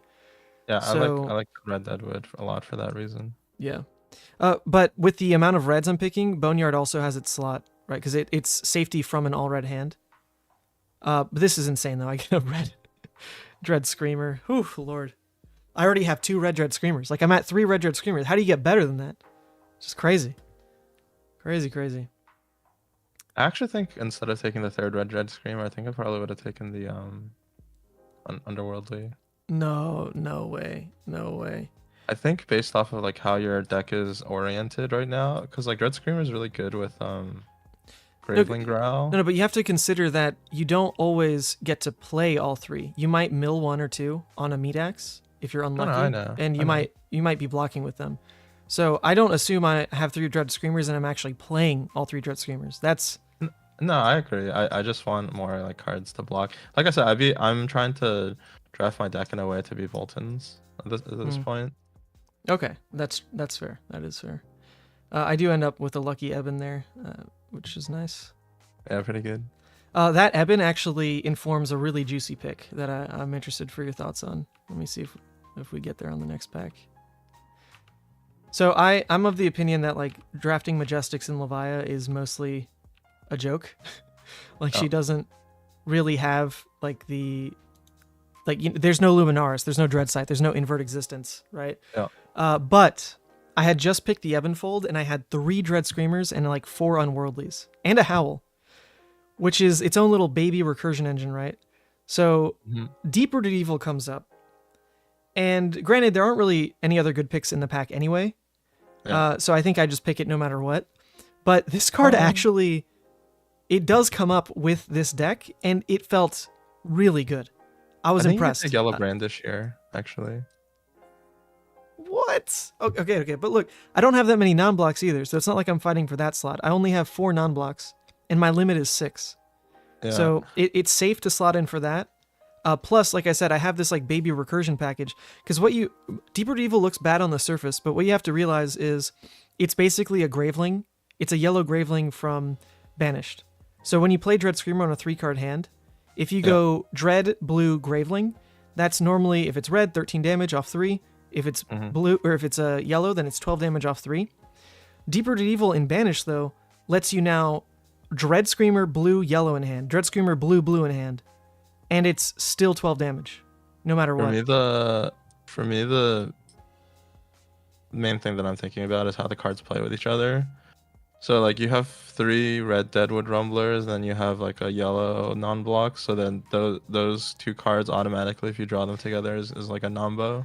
Well, that's factors into like playing Levia optimally though, where you specifically try to clear Arsenal before you draw like a double non-block hand, so you actually have an option with that hand. Yeah. And with Ebon Fold as well. Ebon banishing Deep Rooted does make it automatically playable. So I think if you had more blues, it's like pretty close.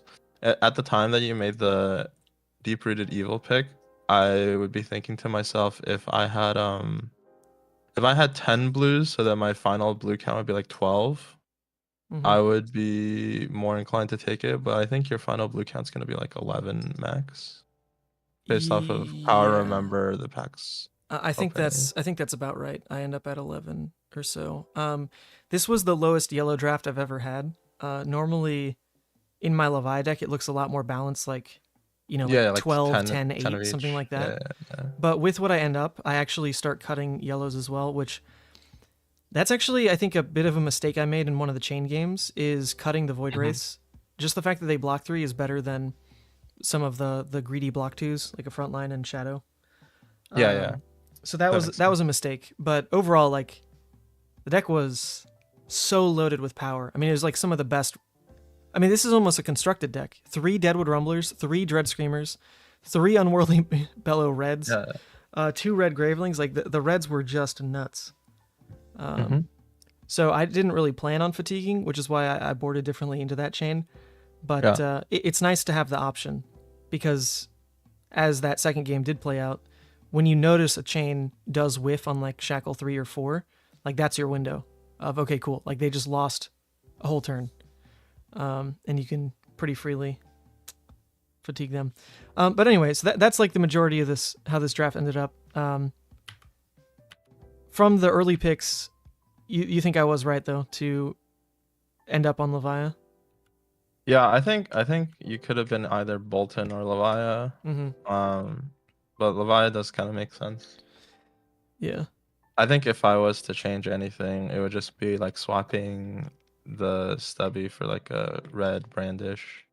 Yep. No, that was a big pick. That's true. Although in the end, I do end up loving the stubbies. The graveyard fill was actually really important. Yeah. Because this deck is so blood debt heavy that the instant graveyard fill off stubbies alone is actually like that's critical. That's fair. I mean, that was just luck. I didn't plan that, but it worked out. It worked out. Anyway, so let's skip to the end of this. So yeah, the token button was jammed, but I think it ended up. Rakani was Chane. I don't know what Dr. Booma ended up on, but I think he must have also been Chane, right? If we look at it. I think there's 3 chains. I don't know how Balake didn't 3-0, but he ended up 1-1. I didn't have to play him. He lost to a Prism, which was really lucky. I mean, that's the deck I don't want to play regardless, and as the one of Bolton, it was kind of crazy. Yeah. But yeah, so the games themselves were really cool. I want to show you this turn. Yeah, let's see it.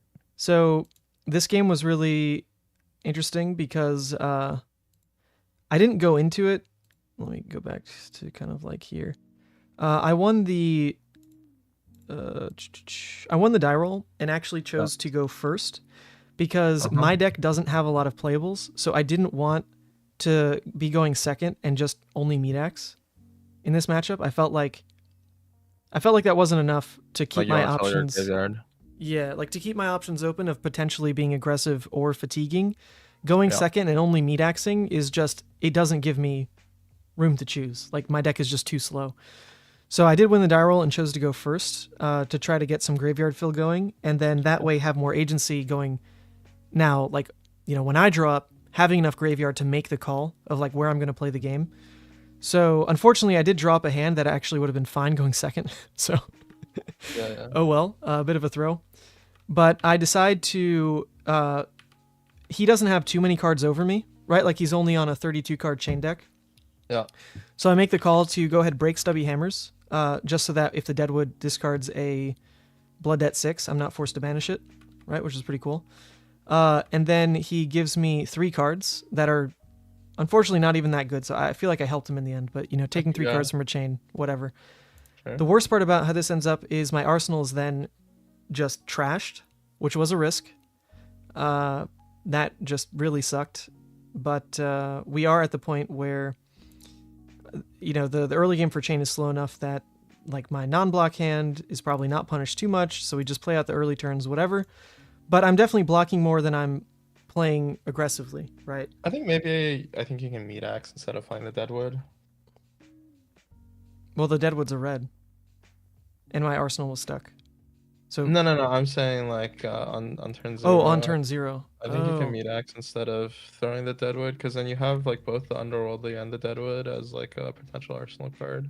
Ooh, that's a good point actually. And like, because like you don't need to have your graveyard filled if you have the Deadwood Rumbler.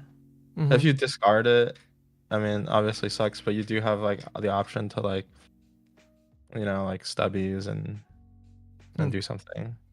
Oh yeah, I actually like that play a lot more. And then I also wouldn't have had to crack stubbies. So yeah, if I go first in that situation, just meat axe. Yeah, I think that's pretty solid. It only would have taken 2 cards, which would have left him like 1 more solid Blood Debt yellow to pitch back in. I think it was like a Rifted Torment or something. Yeah. So that was my idea, is like if I can take 3 cards turn 0, then I'm, you know, now above him on. I mean, not like I'll actually get fatigued outright, but I've now equalized the decks basically. Granted, you know, that hand wasn't that good anyway, so I just helped him cycle. But I do like that point, just meat axe instead. This turn though was where I decided to pivot the game. So I think this is only going into my turn 4, and it ends up being like just a, you know, 2 action point Chane turn, which is not a big deal. My hand is such where I pretty cleanly am able to Unworldly, Dread Screamer, Hooves, Graveling, right? And just go for like the wombo turn. And it felt great because, I mean, this was just lucky, but I took the 4 from the Ghostly Visit and then it shut off the Adrenaline Rush. So I felt like that really made this turn cycle a win. Like if that didn't happen, you know, obviously to just take 3 more damage, it's rough.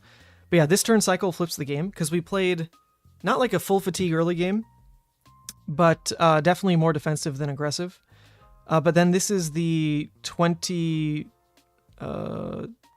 damage turn, basically, off 5 cards. Which and they left a Blood Debt in.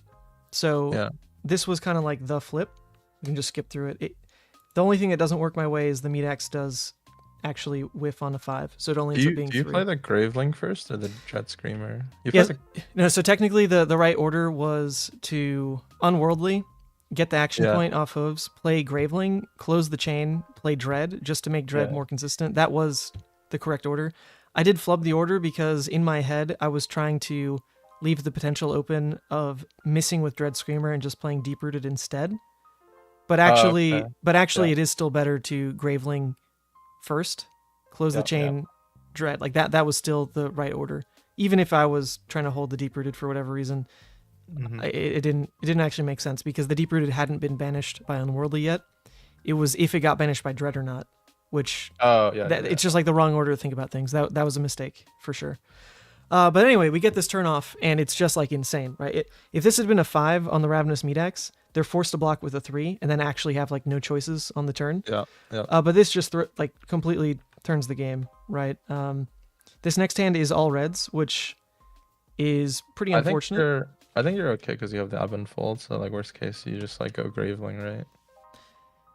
Yes. You can like pitch the Howl, banish the Deadwood, and then see where you end up. That was the idea. Is depending on what happens here, I just do that.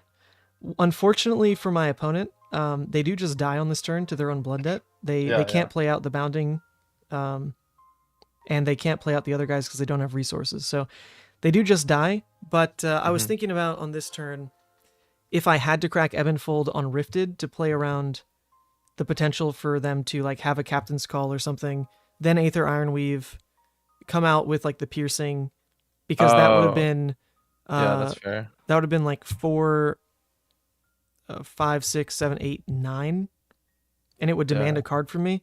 So if that was the case, if I just sack the Ebb and Fold and like a 3 block in the Graveling, then my turn is just Dread Screamer return, and I don't die. But lucky for me, my opponent just didn't have a non-attack and died. So, but that was the math I had to check there, because if I don't block with Ebb and Fold, then my opponent's turn forces 2 cards out, if that is a Captain's Call. Right? Because they get to go bounding into piercing, and the piercing will have +2. So it'll be an extra 8 damage. Yeah, I think no matter what, I think you're priced into keeping the Ebb and Fold, because then you're also going to take 3 damage from your blood debt. Well, no, because I can instead Ebb and Fold to block the Arcane on Rifted, right?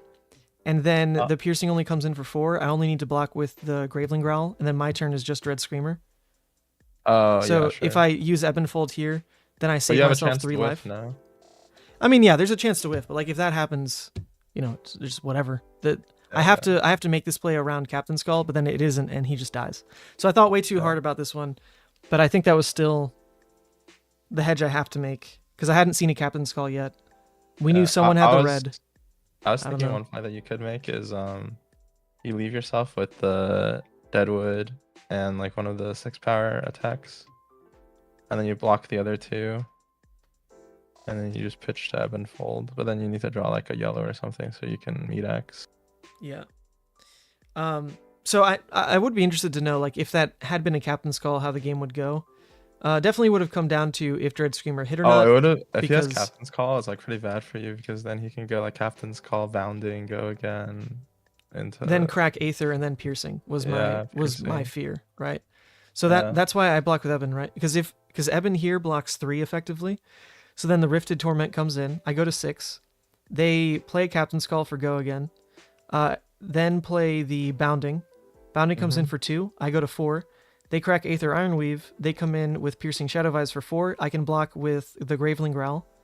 And then still play Dread Screamer. So I had to use Ebb and Fold there or I die. So yeah, to that line was the idea. Yeah. But then, like, my turn is unconfirmed as well. Like, do I die to my own blood debt? Is returning a 2-card 6 even enough because they have Arcane to close? Whatever. So I was surprised. Like, the game actually could have gone really sideways. Even with that huge 20 damage turn. That's just the potential of Chane. But then as soon as they do this, the game's over. They can't get the 2 blood debt out. But that's the fear with an all-red hand, which was the reason I didn't want to go above 15. Because imagine this hand has a blue in it.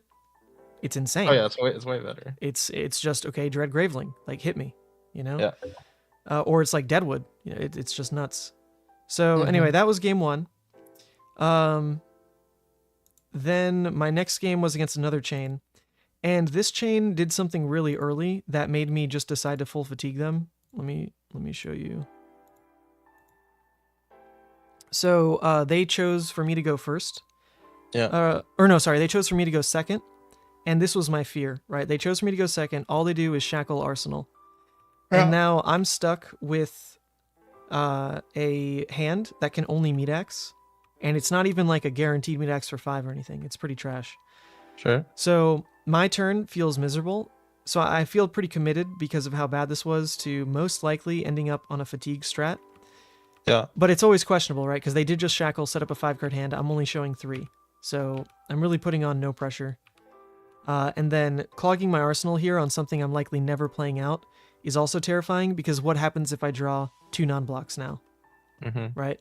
So I felt like I was in a really bad spot this turn, and my opponent then banishes a Ghostly, and I'm like, oh my god, it's over. But instead, they end up playing out a Captain's Call and not going 3 wide. Their turn is just Captain's Call Tremor into the Ghostly, and I believe their turn ends. And I cannot tell you why they did this. I don't quite get it. What did they do? Captain's Call go again? Captain's Call go again. They play out Tremor. Yeah. And then all they do is Ghostly, I'm pretty sure. Or no, sorry. All they do is Stony. I feel like if they just Shackle, Ghostly, Galaxy Black, game gets a lot worse for me. They've ramped on Shackles. I have no threat to put him under, yada yada. So as soon as they did that, I felt like I had a much clearer window of probably being able to fatigue them. They just used 3 reds and dealt like 1 damage. And the Captain's Call, that's the only one we saw on the table, was the 1 red. And there it is. And we know that we have a Shadow Puppetry. So unless they have, like another Captain's Call or Rip Through, then they're probably only going 3 wide on like a Belittle turn, right? Yeah. So that's how I decided to start playing the game, especially since the graveyard was nothing I had control over. I had no 6s in the graveyard, just from the way the hand drew, right? So I don't really have a clean pivot, because I'd always be taking some massive risk of, playing into like a 1/6 in graveyard. So we got really lucky this game, because I meat axe 3 times, and every time I meat axe, I hit a Deadwood. So I only have 4 Deadwoods in the deck. I meat axe 3 times, and I hit a Deadwood each time. Look at that. Look at that. It was crazy. So because of that, the game is just like really easy. It was, just not close in the end. Our opponent also had a really weird bug come up, where they Unhallowed Rites, put a red Seeds of Agony back in their deck, and then it disappeared. What? It never got banished again, and they didn't draw it up. So luckily it didn't actually affect things, like the game wasn't that close. But I'd never seen that bug before, so just something to note. But yeah, anyway, pretty easy game. And then against Prism as the other 2-0, this was Jason, the grinder, the guy who plays like 10 drafts a day. Yeah.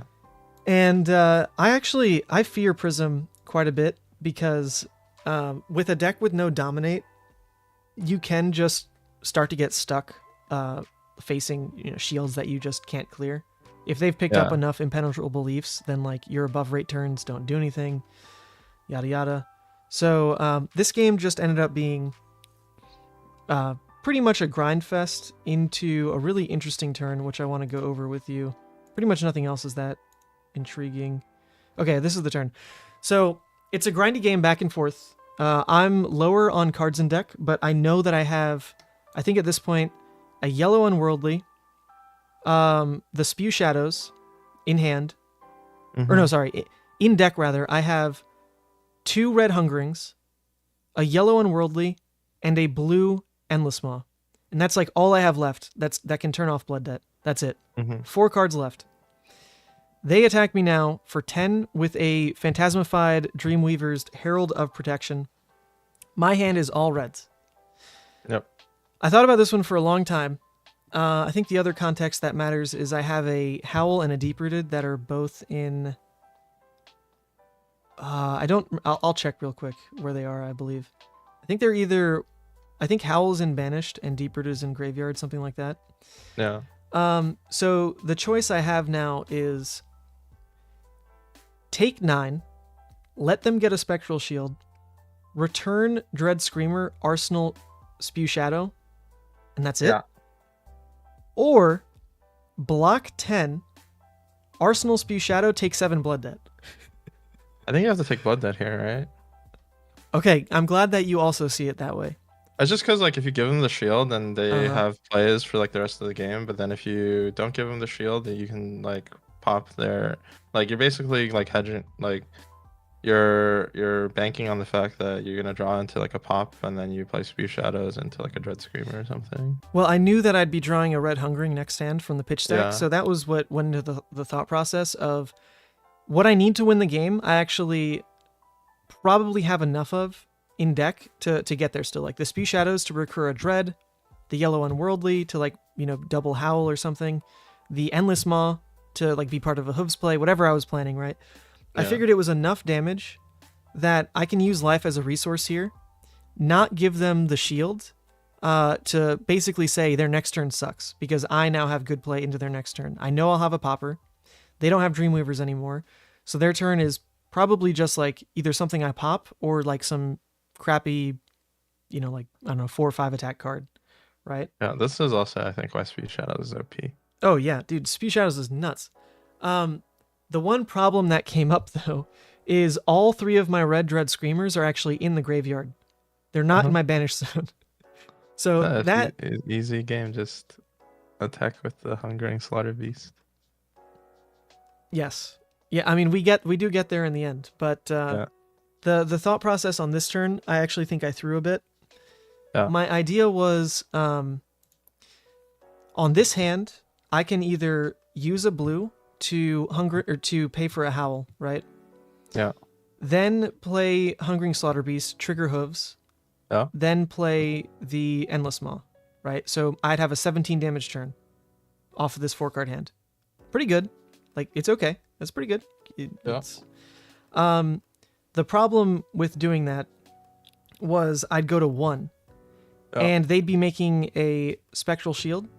Yeah. So they'd have effectively like 10 life into my turn, attacking into them, right? Yeah. If they're able to keep another like 2-card 4 damage hand, they take 2 cards from me on the next turn, and I will not be able to win the game. No.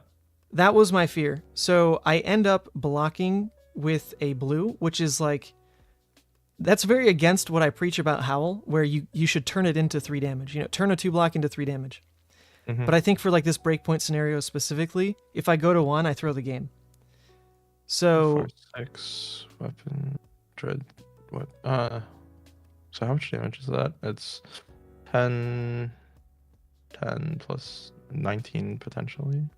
Well, no. So this turn is going to be 19. No, you have 21 damage potentially. Oh, because you're saying I spew if I hit the red dread. I actually do think I think I did think about that. But it does depend on the hungering banishing it, Retribution, which I didn't see pass around, so I wasn't scared of that. But yeah, I'd seen him. I think he pitched like a blue pound for pound, so that was my fear. Is that his next hand, if he just like closes Chane, Arsenal or makes a Spectral Shield, and then like Arsenal's another 2 for 4. Yeah, I probably just lose. So I give up the blue, not the endless, obviously. I give up the blue to instead go to 3. That way my next hand I can block with just 1 card again and not die. And I really love how this endgame forms because of it. So I go against my own preaching there, because I always say, you Howl over blocking 2. But yeah, it's a play we had to make. He had to reset something because the shield thing didn't work, and then I'll show you the end game here. Because this game was crazy. I mean, like, I took 7 blood debt, Took 7 blood debt to set this up. Yeah, the game is like a little bugged. Okay, come on, buddy. Now, this was lucky for me. It was double red. So I no longer have to worry about what his arsenal is. He just made the Spectral Shield, all information on the table now, right? So now I can pretty safely, make the play I wanted to. Just the hooves into the endless. I don't hit the Dread Screamer here, so this scares me once again. Because if I don't hit the red Dread Screamer, my spew loses so much value. And I only have one more way to banish it, which is the yellow Unworldly next hand. So I'm like hoping against hope that happens, or I'm going to be in like a mountain of hurt.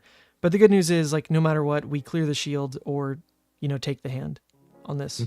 Or actually, I think both no matter what, because it was 7 then 6, which feels pretty good. Yeah. But yeah, so this turn progresses. In the end, he doesn't keep a hand to throw back, which... Wait, actually, what did he block with on the first attack? I do want to know. Sorry, let's see. He blocks with a blue Herald and a red Herald. Okay, let's see what he blocks with on the Deep-Rooted Evil. Because he did have that blue pound for a pound, but maybe he just wasn't there yet. me see. Oh, okay. So maybe if I counted better. I probably would have taken the damage here if I was him. I don't know. It's kind of tough. Well, I had another. You have another. I think I had one more red hungering, actually. Okay. Yeah, because I pitched both red hungerings in. So yeah, I do have one more popper, Yeah. which was part of the Fair. plan. Okay, but actually, maybe this is on me then. I should have counted where his blue pound for a pound was, because that's what I was specifically scared of. I guess if it is first cycle still, he could have just had another, 2 for 4, or even like, a 1 for 4 if he had like the red illuminate in hand or something. Yeah. So I think I still do like the block that I ended up making. But anyway, this is then kind of the big turn. We have enough banishes. Because he didn't swing into me, I can use Hungering Slaughter Beast aggressively. So this is just Howl from Beyond into Unworldly Bellow into Hungering. Because once again, I need to wait for more resources to really pull off the Spew Shadow play. Yeah. But now I'm hitting my recursion, right? I've got the Howl and the Deep-Rooted banished. And so the Spew Shadow getting the red Dread back is just like, I'm drawing all blues next hand. It's going to be nuts. So that's the power of recursion. Like, recursion won this game. I think without it, I did not have enough damage to win. Because the dude's at 6. I have one more turn, Yeah.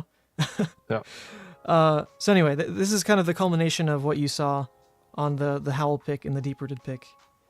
Is winning a game like this.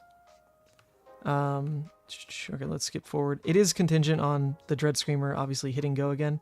If it misses, the game is over. I only had exactly 3 misses, so it was unlikely, but you never know. And then this lets me Howl into the Endless Maw as the last attack for a 18 damage turn as the second to last hand of the game. Because the next hand wouldn't have turned off Blood Debt. And it wins the game. That is it. So anyway, that is the 3-0 run. Nice. 3-0 run. Overall, I do think this is probably the best Levia deck I've ever drafted, though. It's up. This is like a... If Lucas's deck that he shared was an S tier, this is like an A+. It was, by the way. It wasn't? No. You don't think his was good? Oh, man. Wait, which one are you talking about? Let me pull it up. The one where he took the picture in real life, or the one online? Actually, that's gonna be close. The one online had like 8 Gravelings in it. Yeah, but like that this deck one was not again? good. Dude, I beat that deck twice in a row. Okay. Let me see. Let me pull it up. All right, this was Lucas's 3-0 deck. Unworldly, Boneyard, Deadwood, Graveling, Dread, Lunar Tide, Writhing, Hungering, Zealous, Smash. All right, that's already like a lot of non-blocks. This deck is pretty good. That's a lot of non-blocks, but these cards are nuts. Yeah, Like, I'm more what the okay hell? with like the non-blocks being red cards. For me, like having non-blocks be like your resource cards is kind of awkward. Triple yellow Unworldly, so juicy. Double yellow Hungering, Graveling, Yellow Dread, the blues. Yeah, it is a lot of non-blocks, but like this is insane. The double blue Convulsions, the triple yellow Unworldly, the early playables, the Deadwoods, the Lunar Tides, the Smash, like the go again here, go again He actually here. has like Deck is crazy. One has like 4 poppers against Prism, I think, like 5. Yeah, you just kill Prism. Come on, like, with this deck, I don't know. you probably just kill Prism. I mean, I guess it's actually close because this deck doesn't have any recursion. So depending on how you value that, maybe my deck is better into Prism then. But card quality wise, this is hard to beat. And that's just nuts. Yeah. Anyway, thanks for joining me, Yuanji. I end the stream at 3. So any last words? I'm finally gonna post this video after I'm done filming for Fable Hunters later today. Nice. So we're gonna do a introduction kind of tips video. I think more generalized. One thing that I noticed doing like the drafts, especially for people who are maybe drafting Monarch for the first time, is that even just like reading the packs, I think everyone's used to, like the Belgian Outsiders packs being like kind of random, but not the case in Monarch. you can actually get a lot of information from looking at the pack. So that's kind of what the focus of the video is going to be about, and giving people like a general idea for like what cards go with what heroes. Mm-hmm. Yeah, I unfortunately from my video, I don't think draft is getting the views that it deserves, which is I guess good for us, right? Because oh my god, I looked over and saw my mustache again. Jesus Christ. Which is I guess good news for Runaways, because if we're putting in all the work on draft, I don't know, at least the general public doesn't seem to be. Because the clicks just aren't there for draft content like I kind of expected.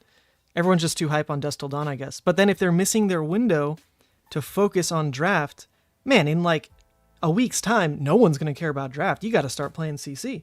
You know? But I think. Well, no, I mean this is a good thing. We're gonna be ahead of the curve. I think anybody who's like watching, who wants to go to like pre-release as well. I think it's kind of interesting that they decided to do the Dusk Till Dawn pre-release as like a Monarch draft, but yeah, like I don't know. I think I agree with you. Limited doesn't get the same amount of views, but yeah, like when are people gonna be preparing? Yeah, we're gonna be preparing CC. Dude, I'm ready. Put me in right now, coach. I will 9-0, 12-0. Just let me play draft all day with Levia. I would love to see it, because you know, literally my draft record right now, Yuanji, is 1 loss. I'm like 4, 12, 14, 15, 18. I think I'm 18-1 right now in limited. Hey, then. It's insane. My one loss was with actually technically if you count in person, I had another 2-1 run. So I'm 20-2. I'm 20-2 right now. Which is insane. Like and they're not all Levia. I played one Chane draft. It was a 3-0. Nice. But yeah, I'm really enjoying this a lot. So for anyone who wants more draft content, the Runaways YouTube channel, which you can find either on YouTube, there's links of it in the video I put out. In a similar vein to that Levia video, going over tips and all that, that's what's going to be coming from the rest of the Runaways for the other heroes and general stuff. So for anyone who's prepping for pre-release, for Nationals, to just beat up draft armories that are coming up, you'll want to check that stuff out, because as much as I'd love you all to play Levia and go 3-0 every time, it's not 8 people can't play Levia, you know? You do have to learn about the other heroes, and that's what we've got Yuanji for. He's going to force you to play Bolton or something. But anyway, that was a fun day today. I'm going to call it. And like I said early, the next stream is actually Saturday of this week. I'm going to be doing like a coding stream with the Talishar devs to show off what goes into a new set and like getting that all up on Talishar. So that'll be an interesting stream, just more of like a hangout, not real gameplay going on, but we'll see the inner workings of Talishar. Cool. With that, enjoy spoiler season. There's another one coming out tomorrow at 9. Mine's coming out midnight, July 2nd. It's going to change the world. And we'll see you there. Bye, everybody. Woo!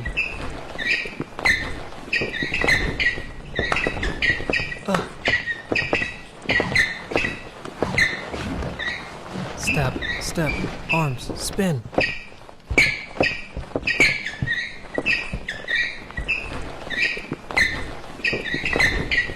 What? Woo!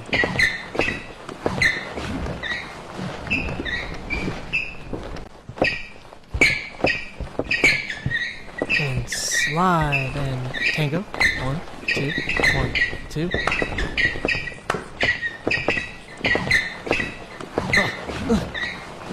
Slide.